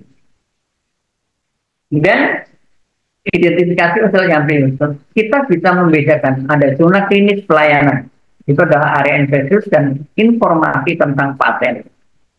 Kemudian area khusus dengan sistem pendukung yang penting. Ini adalah perlu akses kontrol. Kemudian area yang sensitif, rawan keamanan. Ada CCTV, ada cermin tembung, ada penerangan yang bagus. Kemudian area konstruksi atau renovasi. Mesti ada rambu keamanan. Kita membuat satu, mungkin sebelumnya ada PCRA, kemudian ada ISKRA, dan seterusnya. Kemudian area yang terpencil harus ada CCTV atau alat lain yang bisa dipakai untuk mendeteksi. Nah, sistem keamanan yang ada misalnya pada tempat-tempat yang dianggap rawan, harus ada CCTV. Terserah bentuknya seperti apa. Pada akses ruang bayi harus ada fingerprint. Jadi kalau dia tidak diprogram di sini, maka dia tidak akan bisa masuk ke dalam ruang bayi. Sehingga terjadinya pencurian bayi dapat dihindari. Kemudian security rumah sakit juga 24 jam. Tidak bisa tidak. Kemudian tempat-tempat tertentu juga harus safe betul-betul. Jadi ada tanda-tanda semuanya. Nah, perlu ada identifikasi. Semua staf, misalnya ini, nama siapa, kerja di mana, dan seterusnya. Kemudian kalau dia ini, misalnya ini, outsourcing dari koperasi yang memberikan pelayanan tentang cleaning service. Kemudian ada jasa dari kepolisian atau dari penyedia tenaga security. Kemudian parkir. Kemudian ini ada tenan yang berjualan dan tamu. Jadi kita semuanya buat sedemikian rupa supaya yang masuk ke dalam rumah sakit dapat termonitor dengan baik. Nah, kemudian kita penataan dari zona itu dapat mengikuti Kemenkes 1204 tahun 2004. Zona berisiko tinggi, misalnya saja ada ruang operasi, bedah mulut, perawatan gigi, gawat darurat, ruang bersalin, patologi, dan sebagainya. Kemudian zona risiko tinggi itu diantaranya ruang isolasi, rawat intensif, laboratorium, radiologi, kamar jenazah, atau pemulasaran jenazah, penginderaan medis, Kemudian ada zona risiko sedang, misalnya ruang rawat inap non penyakit menular, rawat jalan, ganti pakaian, ruang tunggu pasien, dan sebagainya. Dan yang risiko rendah, misalnya saja itu ruang administrasi, ruang komputer, ruang pertemuan, perpustakaan, resepsionis, iklan, SDM.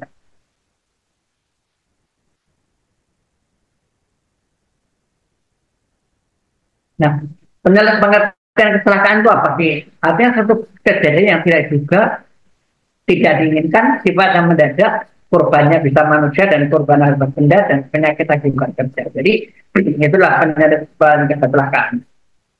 Yang termasuk kecelakaan adalah mulai dari kecelakaan kerja, kebakaran, kepeledakan, penyakit akibat kerja, dan akibat kecelakaan apa? Kerugian material bangunan maupun peralatan. Kemudian kerugian non material, misalnya hilangnya jam kerja, penderitaan, menurunnya tingkat keterampilan, skill, dan sebagainya. Jadi kalau dia kecelakaan, kadang-kadang seperti orang yang kena HNP, pasti dia akan turun tingkat keterampilannya ke tingkat kerjanya. Jam kerjanya juga akan lebih rendah karena apa? Karena dia menahan sakit. Dengan biaya juga bisa. Itu akibat dari kecelakaan. Nah, sebetulnya apa kecelakaan itu? Kecelakaan sebetulnya kegagalan manajemen dalam mengatur. Mengatur apa manusianya? Karena faktor manusia, kemudian faktor situasional, dan faktor lingkungan, akhirnya terjadi kecelakaan. Jadi kalau kecelakaan tidak ada yang kecelakaan itu bukan faktor manusia. Barang ditaruh di tempat tidak akan terjadi kecelakaan kalau manusianya tidak ikut di dalamnya. Ya, jadi itu sebabnya tempat kecelakaan itu sering terjadi.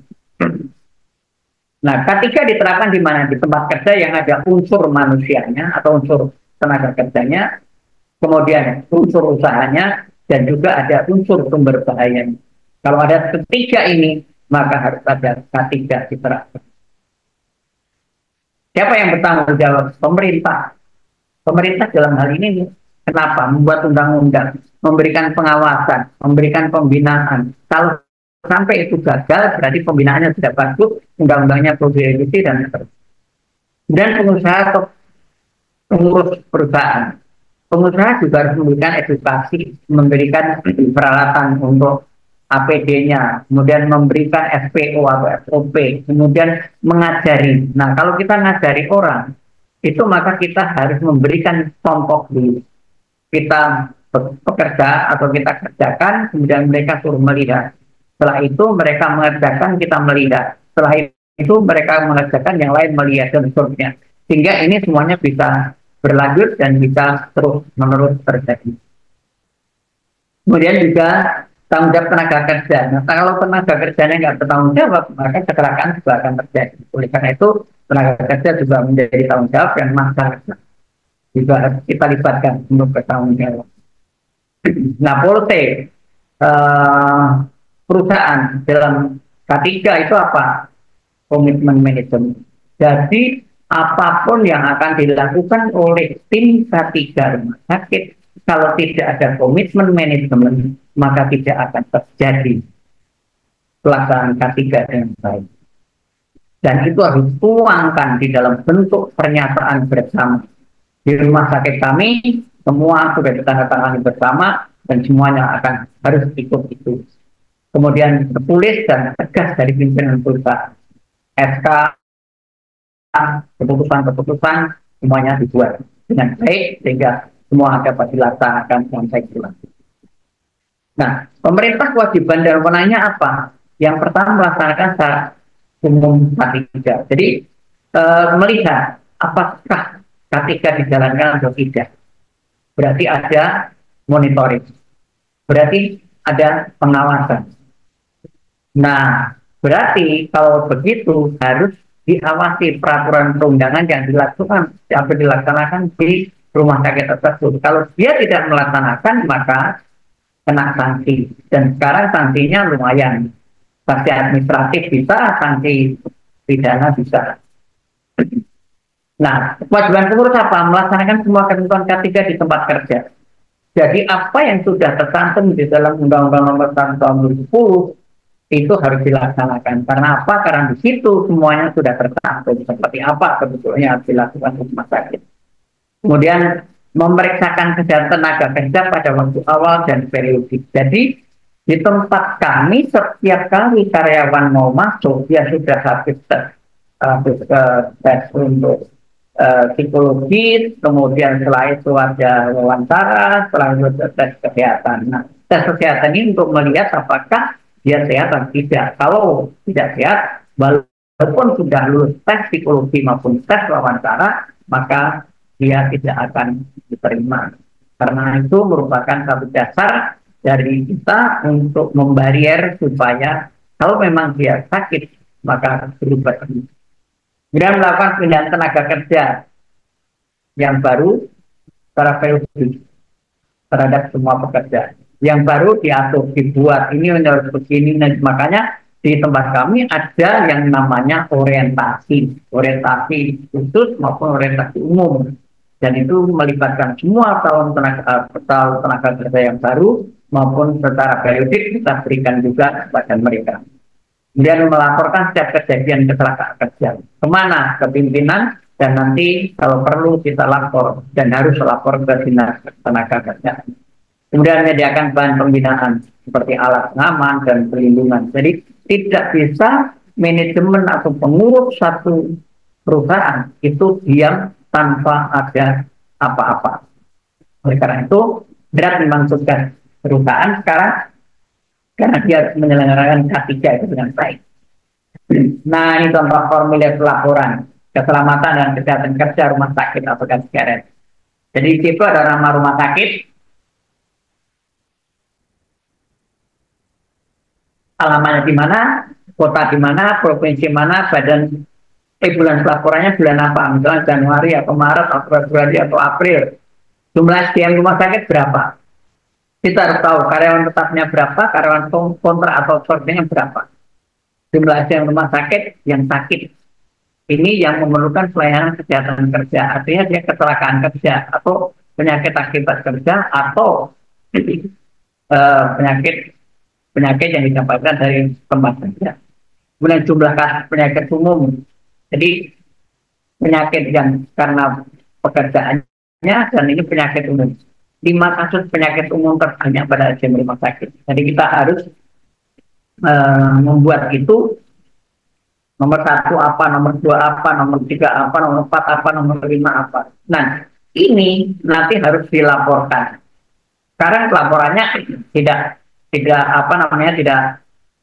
terlalu sulit karena menggunakan PP Ungu. Tetapi paling tidak kita harus punya laporan ini. Jumlah kasus penyakit akibat pada SDM rumah sakit tersebut berapa. Kemudian 5 kasus penyakit akibat kerja harus ada. Kalau nggak ada ya nggak apa-apa diisi 0. Atau ada 1 atau 2 silakan. Kemudian jumlah kasus kecelakaan di lingkungan rumah sakit. Jadi tidak pas di tempat kerjanya, tetapi pas di lingkungan rumah sakit. Jumlah kasus kecelakaan akibat kerja pada SDM rumah sakit. Kemudian 5 kasus kecelakaan akibat kerja terbanyak pada SDM rumah sakit.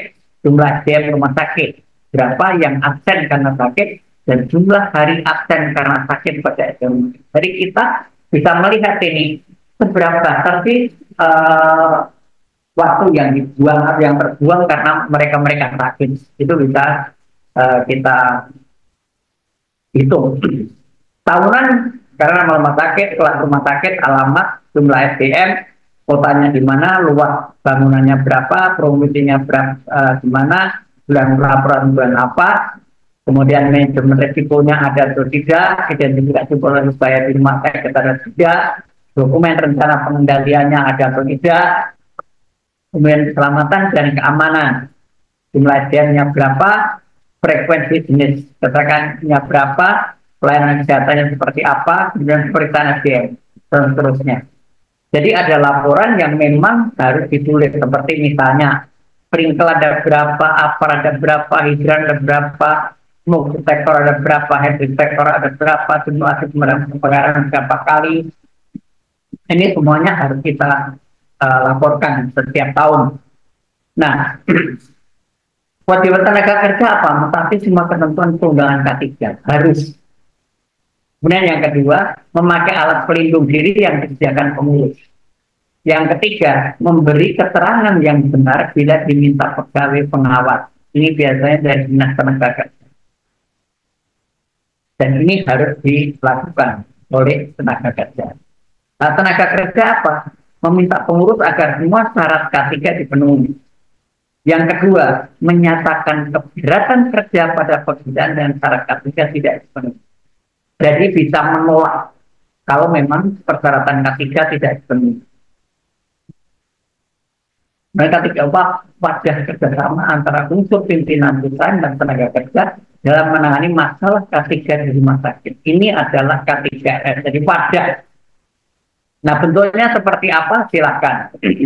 Manfaatnya mengembangkan kerjasama dan bilang K3, meningkatkan kesadaran tenaga kerja K3, kemudian forum komunikasi dan diskusi dalam bidang K3, dan juga meringankan beban semua kita. Kenapa? Dengan K3 yang baik, maka baik karyawan maupun perusahaan akan meringan bebannya, terutama beban biayanya.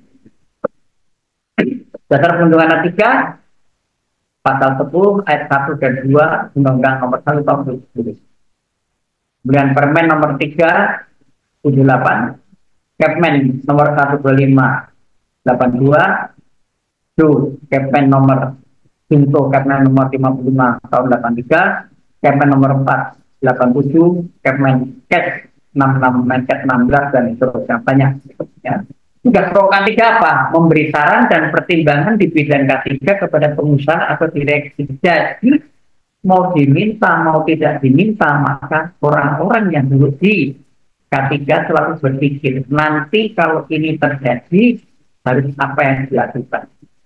Ditulis, brainstorming, kemudian hasilnya diberikan kepada pimpinan rumah sakit. Fungsi K3 yaitu menghimpun dan mengolah data, kemudian mendorong ditingkatkan penyuluhan, inspeksi, latihan, penelitian. Ini adalah saran yang baik. Karena apa? Karena penyuluhan, inspeksi, latihan, penelitian ini kadang-kadang tidak dilakukan oleh semua orang. Ketika ingin melihat, tahu laporan, tapi pimpinan nggak melaksanakan. Nah, sifatnya organisasi ini fungsional, jadi bukan manajerial, tapi fungsional. Bentuknya disesuaikan dengan kebutuhan dan struktur organisasi dari rumah sakit tersebut.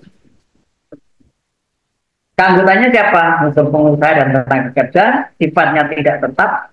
Susunannya ketua harus ahli K3 rumah sakit. Saya kebetulan juga seorang ahli K3 rumah sakit. Kemudian sekretaris ahli K3, petugas K3, anggotanya bisa semua pasien. Nah, pembentukannya harus dilakukan setelah dibentuk, maka itu harus ada laporan ke Disnaker. Jadi perusahaan membentuk, kemudian membentukkan sekarang lapor ke Disnaker, kemudian penelitian SK dari Disnaker dan pelantikan oleh Disnaker. Nah, Bapak Ibu, apakah ini sudah dilakukan? Kadang-kadang dibentuk tapi tidak dilaporkan ke Disnaker, dan akibatnya adalah tidak ada pelantikan oleh Disnaker. Nanti kalau ditanya ada apa tidak ada, mana buktinya? Nggak ada. Kenapa? Karena Disnaker tidak melantik itu. SK dari Disnaker tidak ada. Padahal itu merupakan satu kewajiban dari perusahaan untuk melaporkan bahwa ini loh orang yang kita tunjuk sebagai K3RS. Pembinaannya seperti apa? Internal. Ini biasanya personil, program operasional dan seterusnya. Kemudian yang eksternal, ini biasanya ada seminar, loa karya khusus untuk pelatihan, studi banding. Kemudian dari Disnaker, itu biasanya kunjungan berkali pengawas dan monitoring laporan. Nah, ini merupakan satu kesatuan, sehingga dari ketiga ini nanti akan membentuk satu individu yang dia betul-betul melek atau mengetahui benar K3 di rumah sakit. Program kerja rumah sakit, kebijakan jadi esensi, K3, maksud dan tujuannya apa, kemudian tugas dan kewajiban K3. Petugas K3, ahli K3, bagian K3, tenaga kerja. Kemudian tanggung jawabnya apa, kemudian sarana dan prasarana yang ada seperti apa. Jadi ini semuanya harus disediakan oleh rumah sakit. Nah, ini adalah salah satu contoh saran dari panitia K3 ditujukan kepada pimpinan rumah sakit. nomor rekomendasi apa, dan apa sebetulnya bahaya potensialnya, bahan kimia misalnya, penyakit akibat kerja, usulannya apa. Jadi harus ada. Jadi di sini nanti tanggal berapa ini bisa Bekasi, bisa Jakarta, bisa Papua, dan seterusnya yang jadi teman dari Papua, maka di sini tanda tangan ketua K3RS. Sekarang kuasa dan bencana, itulah rangkaian peristiwa yang terjadi secara mendadak dan biasanya menimbulkan dampak terhadap pola hidup dan juga normal, pola kehidupan normal serta lingkungannya, sehingga diperlukan tindakan darurat. Nah, ini adalah kalau terjadi disaster, dan ini sebetulnya sudah bisa dilihat dari HPA atau kita buat HPA. Nah, disaster plan seperti apa? Internal disaster plan itu biasanya kita membuat satu ancaman, oleh karena itu kadang-kadang ada simulasi gajah untuk gawat darurat 1, 2, 3 tertera. Nah, yang disaster plan, internal disaster plan itu bila korban berasal dari dalam rumah sakit atau dari dalam lingkungan rumah sakit. Sedangkan yang eksternal itu kalau terjadi dari luar, korban berasal dari luar rumah sakit.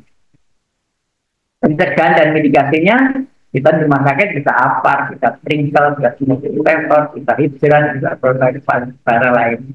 Jadi ini seperti ini misalnya. Kemudian kode emergency. Ini kita ada kode merah, kebakaran, kode kuning, terasa, kode drone, terasa, kode ungu, ancaman bom, kode oranye, evakuasi umum, kode black, ancaman personal, kode blue, cardiac arrest, dan kode putih, medical emergency. Kita biasanya di rumah sakit cuma merah, putih, kuning, oranye biasanya. Nah, kesiapsiagannya sih pelatihan training staff, kebakaran, sekali, minimal sekali, basic life support sekali, kemudian simulasi kebakaran 2 kali setahun, musibah atau bencana 1 kali setahun, itu bersama dengan rumah sakit lain juga kita lakukan.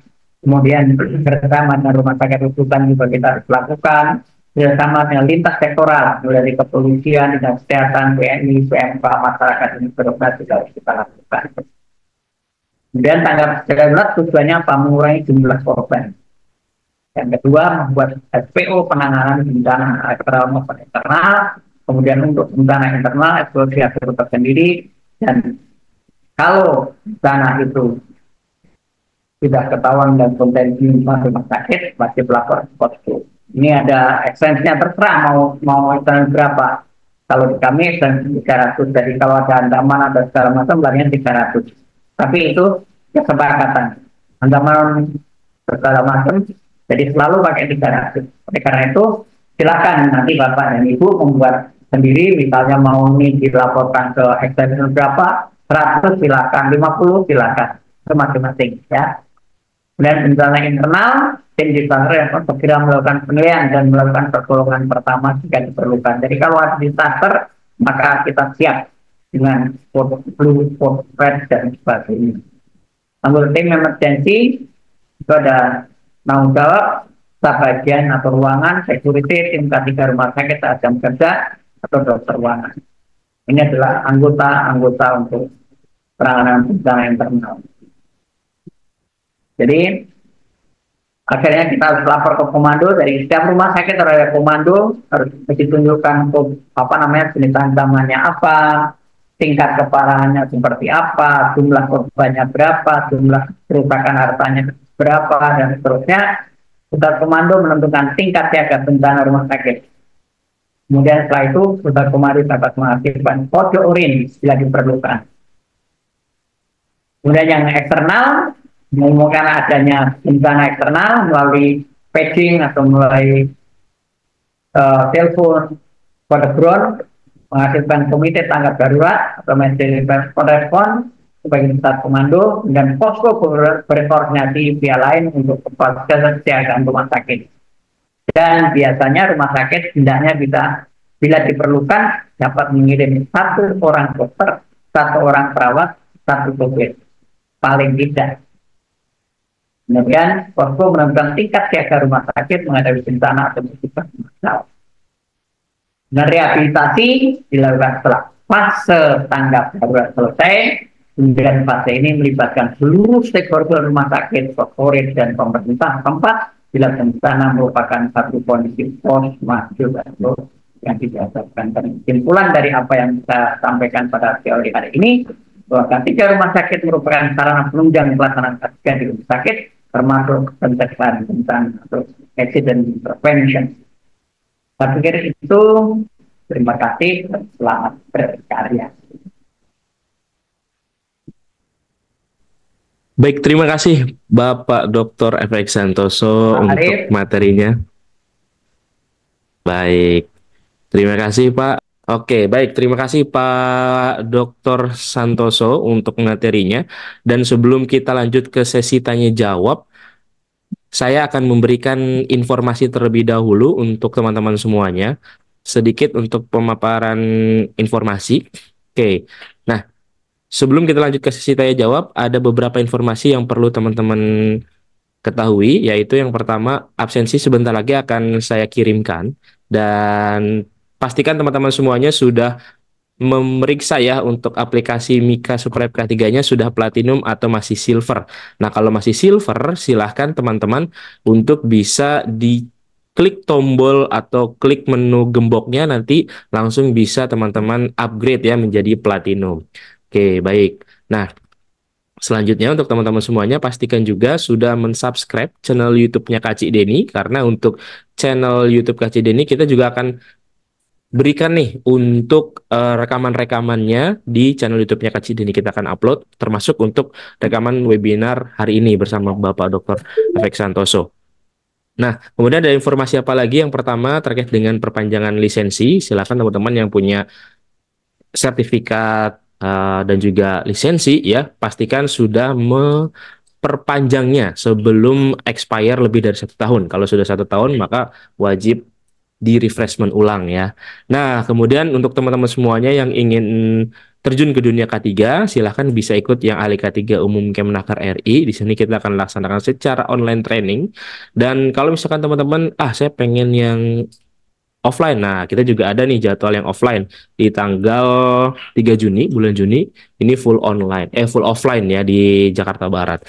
Kemudian, nah ini yang teman-teman mungkin sudah tahu ya, informasi terkait dengan ahli K3 BNSP gratis. Nah, ini gratisnya seperti apa nih teman-teman? Kita akan mulai untuk sertifikasi ahli K3 BNSP ini gratis di hari Senin. Nanti kita akan share juga informasinya di WhatsApp, di Telegram ya, untuk link pendaftarannya. Teman-teman bisa ikut selama program ahli K3 BNSP ini selama 3 hari gratis, dengan catatan kalau misalkan teman-teman ingin lanjut ke uji kompetensi, nah teman-teman cukup bisa menebus atau bisa membayar Rp750.000 saja, yang biasa dengan harga normal 2,5 juta untuk ahli K3 BNSP. Tapi teman-teman, karena ini ada program subsidi dari pemerintah, maka teman-teman bisa mendapatkan dengan harga yang sangat-sangat terjangkau, yaitu cuma Rp750.000 saja, dan nanti ikut uji kompetensi secara online juga ya.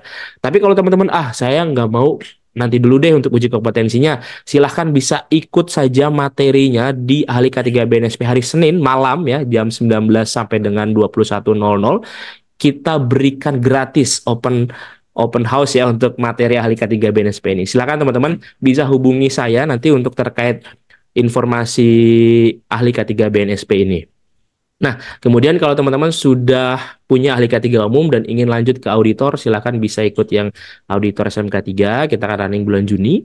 Dan untuk teman-teman yang ingin sertifikasi ahli K3 Muda Lingkungan Kerja juga ada, nanti mendapatkan sertifikat Hygiene Industri Muda atau HIMU dari BNSP, serta SKP ahli K3 Lingkungan Kerja dari Kemenaker RI ya. Dan lisensinya juga dari Kemenaker RI. Kita akan running tanggal 19 Juni.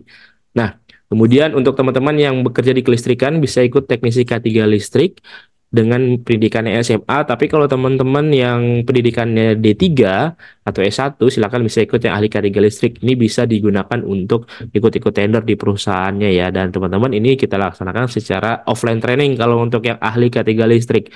Tapi kalau yang teknisi K3 listrik itu dilaksanakan secara online training seperti itu atau blended. Nah, kemudian untuk teman-teman konstruksi, silahkan bisa ikut juga yang ahli muda K3 konstruksi. Dan ini kita laksanakan sama-sama bulan Juni juga. Dan kalau misalkan teman-teman sudah punya sertifikat muda konstruksi, silakan lanjutkan lagi ke Madya ya. Dan ini kalau untuk yang Madya syaratnya harus sudah muda terlebih dahulu dan dilakukan secara offline training kalau untuk yang Madya. Kalau untuk yang konstruksi yang muda ini bisa ikut secara online.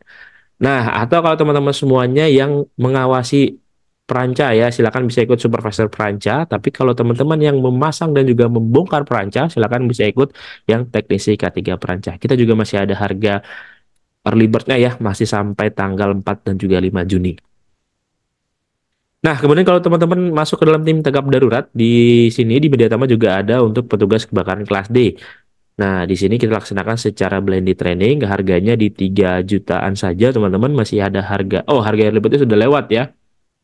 Tapi kalau teman-teman ingin lanjut lagi ke kelas C, nanti teman-teman bisa menggunakan hidran ya, dan juga SCBA untuk prakteknya. Dan wajib sudah pernah kelas D dulu kalau ingin ambil yang kelas C. Atau teman-teman masuk ke dalam tim tanggap darurat P3K, juga bisa ikut sertifikasi yang P3K, dilaksanakan secara blended training juga. Dan ini kita laksanakan tanggal 3 Juni.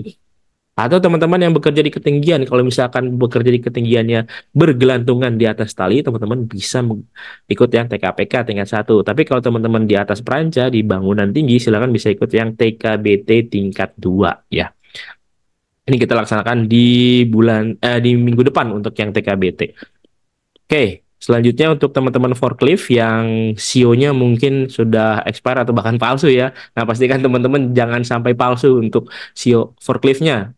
Ikut lagi yang di Mediatama, bisa ikut tanggal 27 Mei, hari Senin ya, untuk operator forklift kelas 2. Nah, kalau untuk teman-teman yang bekerja di rumah sakit, tadi yang sudah disampaikan oleh Bapak Dr. Santoso, nah ini dia lanjutannya teman-teman. Bisa ikut yang K3 rumah sakit dari Kemnaker RI, atau teman-teman yang ingin mengikuti yang BNSP, bisa ikut yang paramedis muda, paramedis K3 muda ya. Silakan bisa manfaatkan teman-teman. Atau untuk teman-teman yang bekerja di ruang terbatas, silakan bisa ikut yang teknisi K3 ruang terbatas. Kita juga akan running tanggal 24 Juni. Dan untuk teman-teman yang ingin bekerja di sektor migas juga bisa ikut pengawas atau operasi K3 migas. Dan ini dilakukan secara full online training ya. Dan ini keluaran sertifikat dari BNSP. Atau teman-teman yang ingin juga tersertifikasi sebagai petugas investigasi insiden. Nah, ini kita juga laksanakan secara full online training. Dan ini masih ada harga early bird-nya sangat terjangkau ya teman-teman. Kemudian ini adalah ATK yang teman-teman bisa dapatkan dengan menyesuaikan pelatihan-pelatihannya. Kalau offline training nanti kita akan berikan secara langsung, tapi kalau yang online kita kirim melalui Tiki. Dan kalau misalkan teman-teman terlewat, saya terlewat nih untuk mengikuti webinar sebelumnya, silahkan bisa kunjungi milea.app, dan di sini silahkan bisa urutkan berdasarkan waktu publish yang terbaru.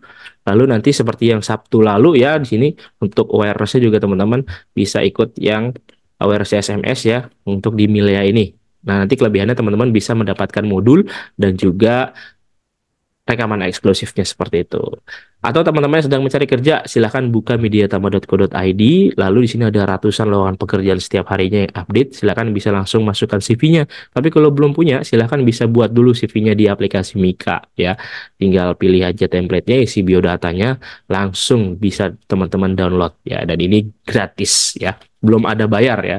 Atau kalau teman-teman ingin mendapatkan uang saku nih atau cuan ya, silakan teman-teman bisa promosikan pelatihan yang ada di Mediatama dengan menggunakan sistem referral. Caranya gimana? Nah, coba cek di aplikasi Mika-nya, di sini ada menu referral ya. Nah, salin aja kode ini ke teman kita yang ingin ikutan pelatihan di Mediatama. Nanti pada saat mengisi kolom kode referral, silahkan isi punya teman-teman semuanya. Baru nanti bisa mendapatkan fee sebesar 5% ya. Kalau harganya 6 juta, kalau dikali 5% itu sekitar 300.000 ya. Kalau satu orang, kalau 10 orang bisa 3 juta ya. Nah, lumayan ya teman-teman ya. Nah, oke, nanti kalau untuk menambah atau narik saldo juga gampang, tapi harus dikumpulkan dulu sampai 1,3 juta baru teman-teman bisa tarik ya. Seperti itu.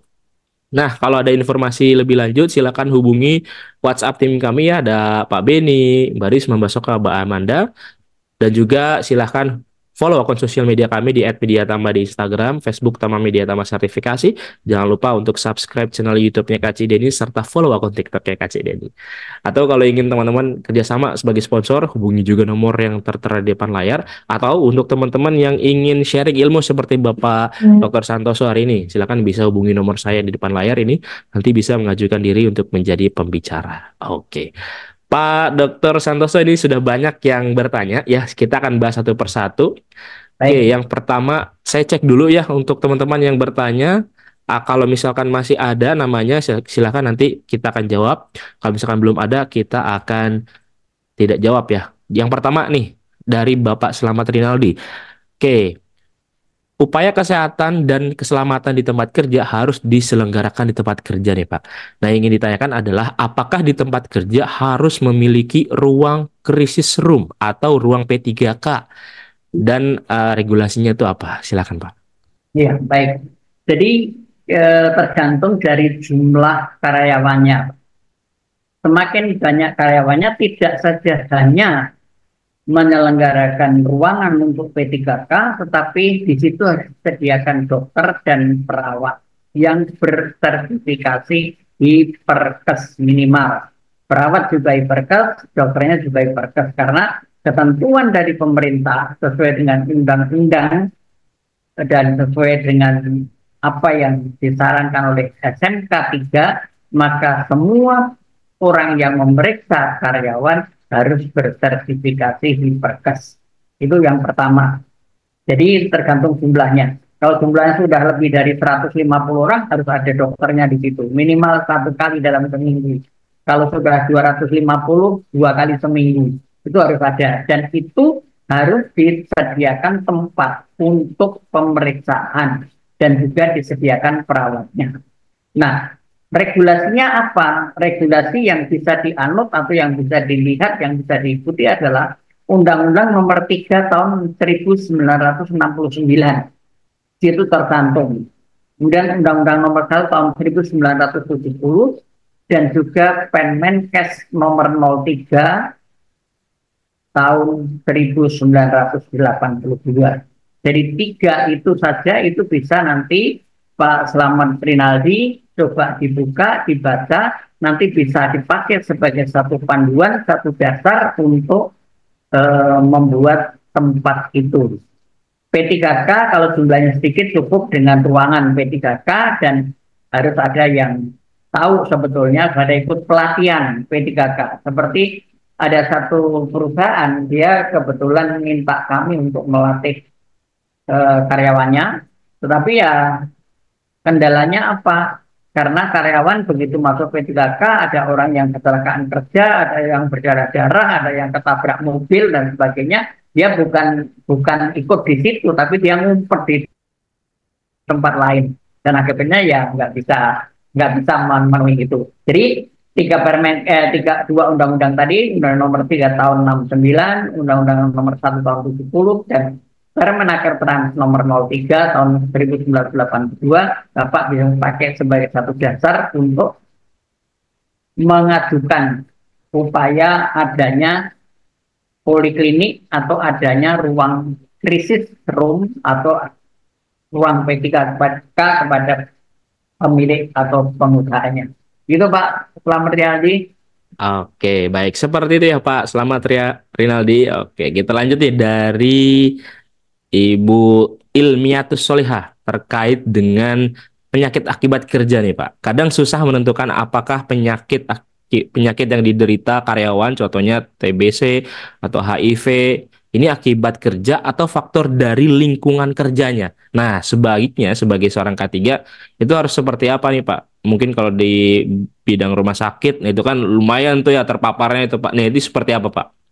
Ya, baik. Jadi penularan penyakit TBC itu melalui airborne infection atau droplet infection. Artinya apa? Dia melalui hirupan atau melalui percikan air hujan. Nah, pada saat orang itu bekerja di rumah sakit atau bekerja di tempat itu, apakah dia dilengkapi dengan masker pada waktu bekerja atau tidak? Dan satu hal yang perlu dipakai sebagai satu standar adalah ketika dia masuk ke rumah sakit atau ke tempat kerja itu, apakah ada pre-employee medical check-up? Kami di sini melakukan pre-employee medical check-up. Jadi ketahuan dulu, oh ini ada TBC, sudah diobati dulu. Bukan harus ditolak, karena TBC sebetulnya bisa sembuh total, tapi harus berubah. Nah, itu yang pertama. Kalau dia menggunakan masker dengan baik, dia menggunakan APD dengan baik pada waktu kerja, maka kemungkinan bukan dari tempat kerja, tetapi dari luar. Itu yang perlu dicermati, itu yang TBC. Kemudian yang HIV, itu selalu kalau dia bekerja menggunakan jarum suntik apa tidak.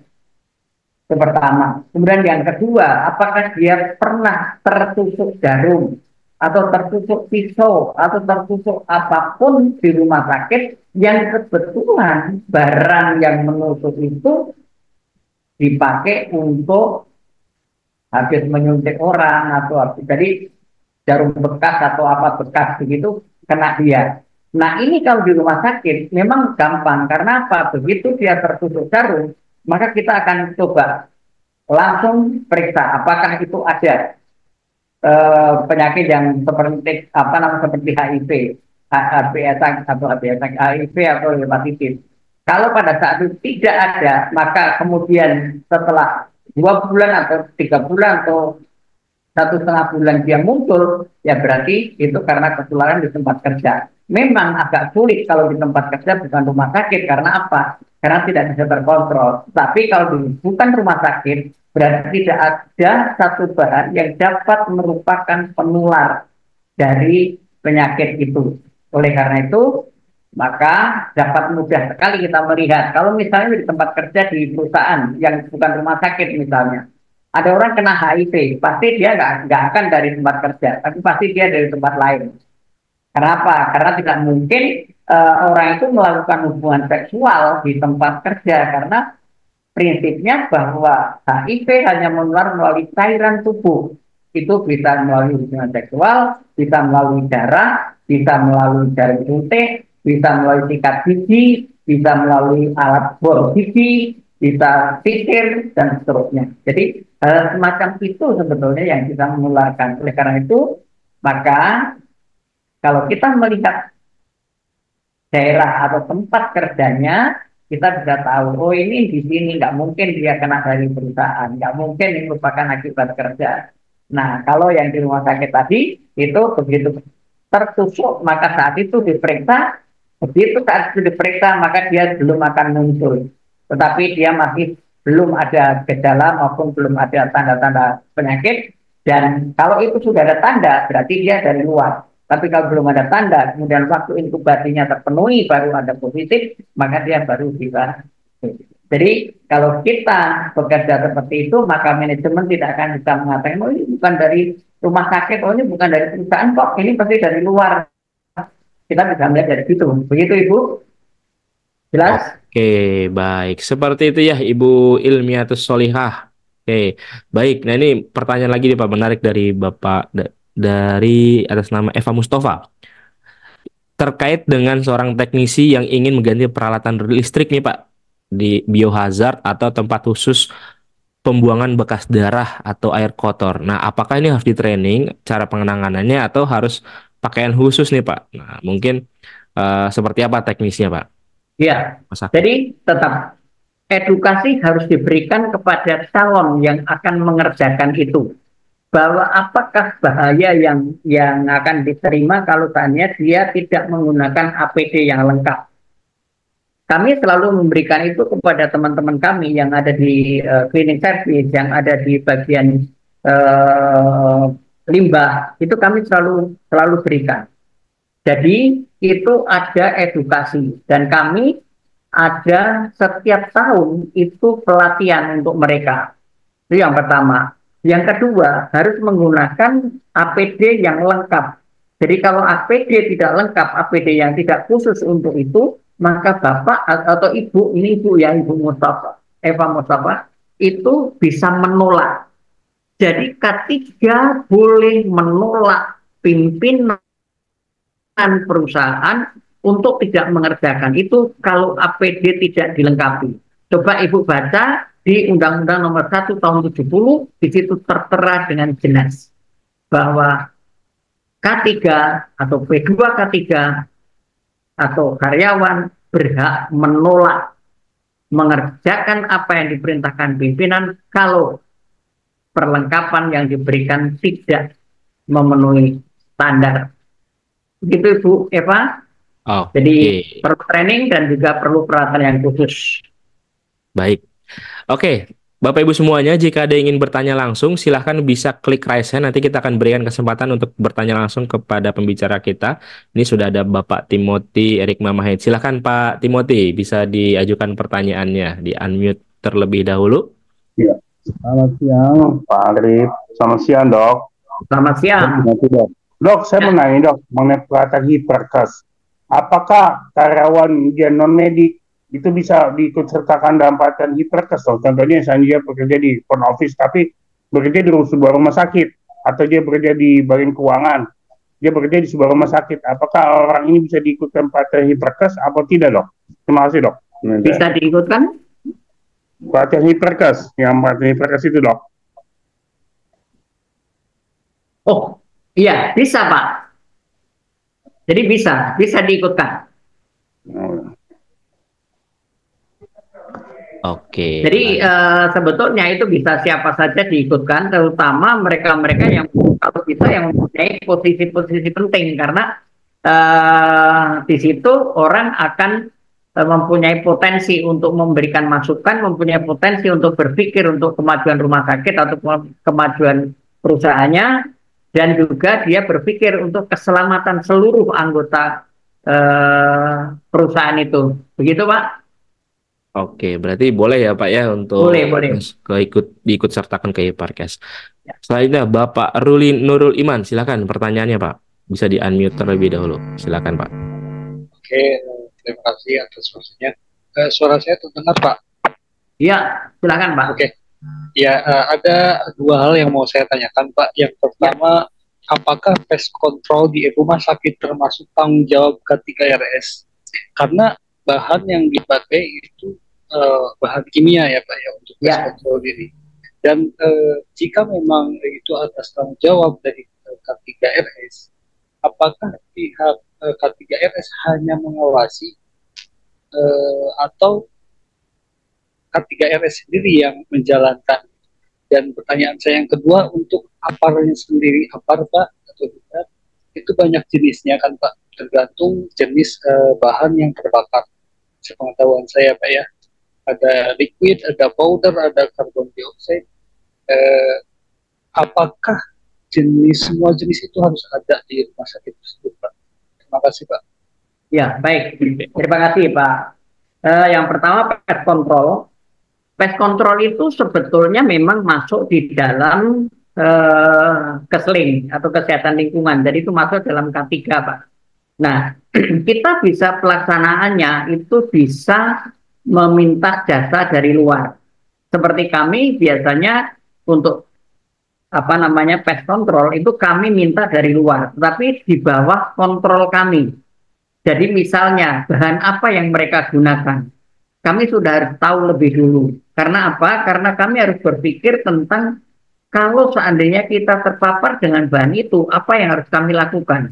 Kalau kita misalnya nanti tertelan misalnya, orang nggak tahu tertelan, apa yang harus kami lakukan? Jadi itu semuanya ada di bawah K3 rumah sakit atau P2 K3, itu yang pertama. Yang kedua, bahwa K3 rumah sakit itu memang fungsinya sebagai kontrol dan fungsinya sebagai penunjuk bagaimana cara pemahaman mereka terhadap bahan-bahan yang diberikan. Seperti kami selalu minta supaya mereka itu melakukan paparan. Kalau kami sudah mendapatkan paparannya, kemudian kami mendapatkan bahannya seperti apa, kami buka dulu Pak di dalam literatur mengenai bahan kimia yang mereka gunakan. Apa sih bahan kimianya dan seterusnya. Lalu saya sampai pada penipisan berapa yang masih aman untuk manusia, tapi untuk binatang tidak aman dan seterusnya. Jadi itu ada di bawah kendali P2K3 atau K3RS. Gitu Pak. Itu yang dilaksanakan di tempat kami dan juga kami memang sudah melakukan itu dan kami ada kontrak dengan pihak ketiga. Kemudian mengenai APAR tadi, APAR memang banyak sekali jenisnya. Itu juga memang bermacam-macam. Makanya kalau kita menggunakan APAR, kita harus melihat tempatnya, Pak.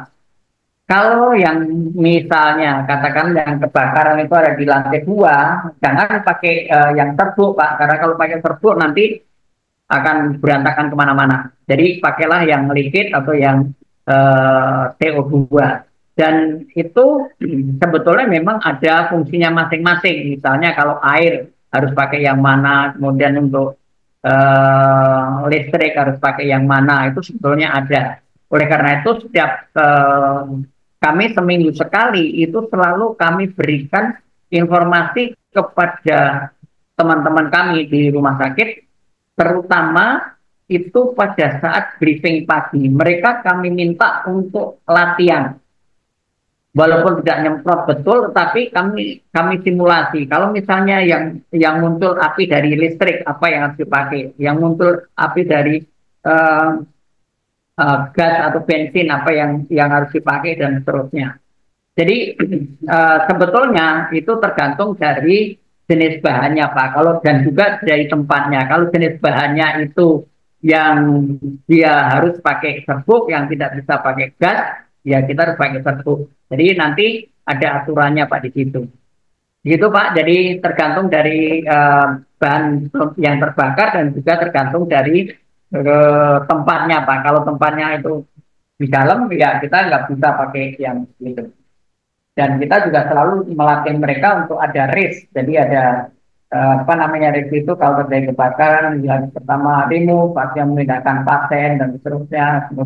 Kemudian alarm harus dibunyikan, meminta orang untuk membunyikan alarm, kemudian harus apa namanya menutup pintu supaya tidak keluar asapnya. Kemudian setelah itu kita akan mengadakan extinguisher atau semacam api ringan.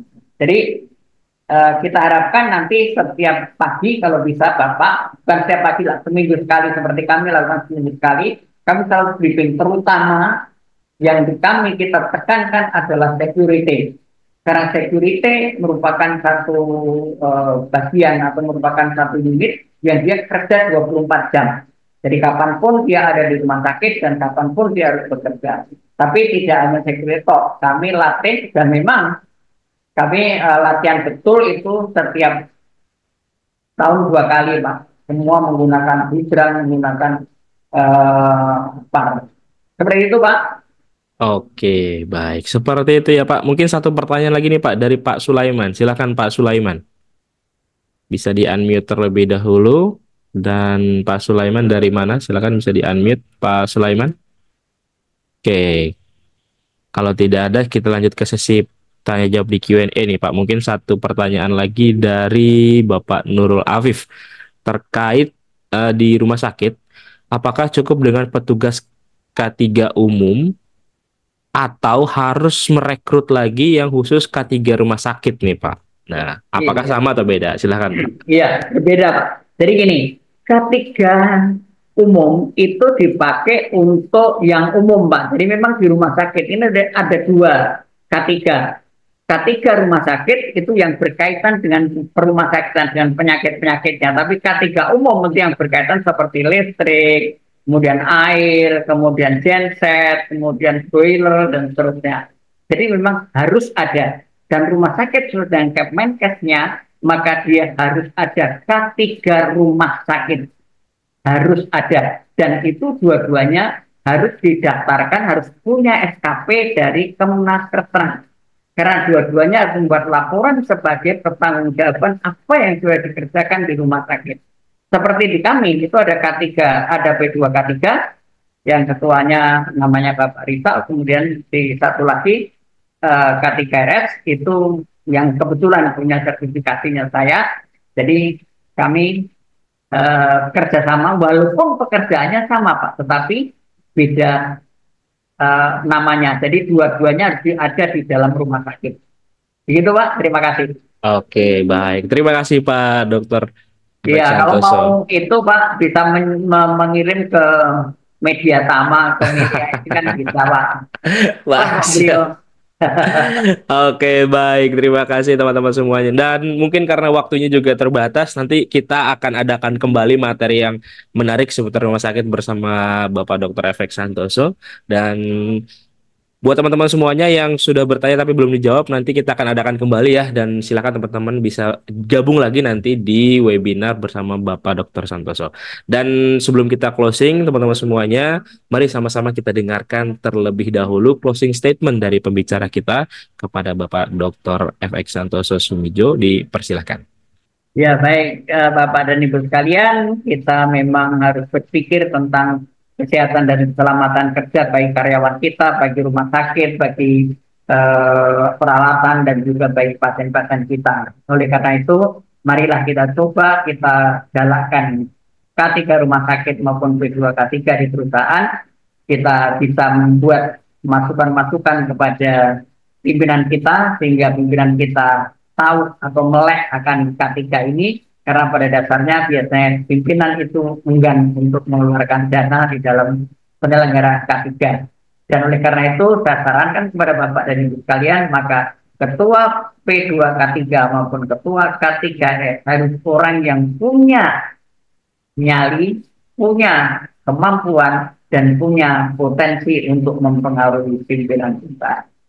Dan begitu Pak Arif, terima kasih dan selamat sore. Wassalamualaikum warahmatullahi wabarakatuh. Waalaikumsalam warahmatullahi wabarakatuh. Terima kasih Bapak Dr. Efek Santoso sudah memberikan materi yang luar biasa, dan terima kasih juga teman-teman semuanya sudah hadir di webinar Kolega Media Tama. Jangan lupa untuk teman-teman join kembali di webinar Sabtu depan, dan pastikan teman-teman semuanya sudah mengisi absensi ya. Kalau misalkan terkendala untuk mengisi absensi, silahkan teman-teman menghubungi saya, dan untuk nomor saya sudah kirimkan ya link untuk langsung ke WhatsApp saya. Silakan nanti bisa chat saja saya ya.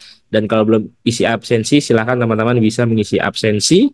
Dan untuk teman-teman semuanya, terima kasih. Sebelum kita closing ya, Pak Dr. Santoso dan juga teman-teman semua, jangan lupa kemana-mana. Seperti yang saya sudah infokan tadi di awal, karena kita akan berikan satu door prize untuk satu orang pemenang nih, yaitu berupa sertifikasi auditor SMK 3. Nanti kalau teman-teman namanya muncul, silakan bisa klik raise hand ya. Kita putarkan. Siapakah yang akan dapat sertifikasi auditor SMK 3? Persembahan dari Media Tama Academy. Selamat kepada Arif Sangjaya. Apakah ada? Oh, langsung ada. Selamat kepada Bapak Arif Sangjaya mendapatkan satu door prize sertifikasi auditor SMK 3. Nanti akan saya hubungi ya setelah webinar ini selesai. Baik, terima kasih teman-teman semuanya sudah hadir. Terima kasih juga Bapak Dr. Santoso sudah berkenan untuk mengisi di webinar Kolega Media Tama. Semoga sehat selalu dan berkah untuk Bapak dan juga kita semuanya. Dan akhir kata saya mengucapkan terima kasih. Saya Arif Purwadana dan pembicara kita siang hari ini mengucapkan wabillahi taufiq wal hidayah. Wassalamualaikum warahmatullahi wabarakatuh. Terima kasih Bapak Dr. Santoso. Terima kasih teman-teman semuanya.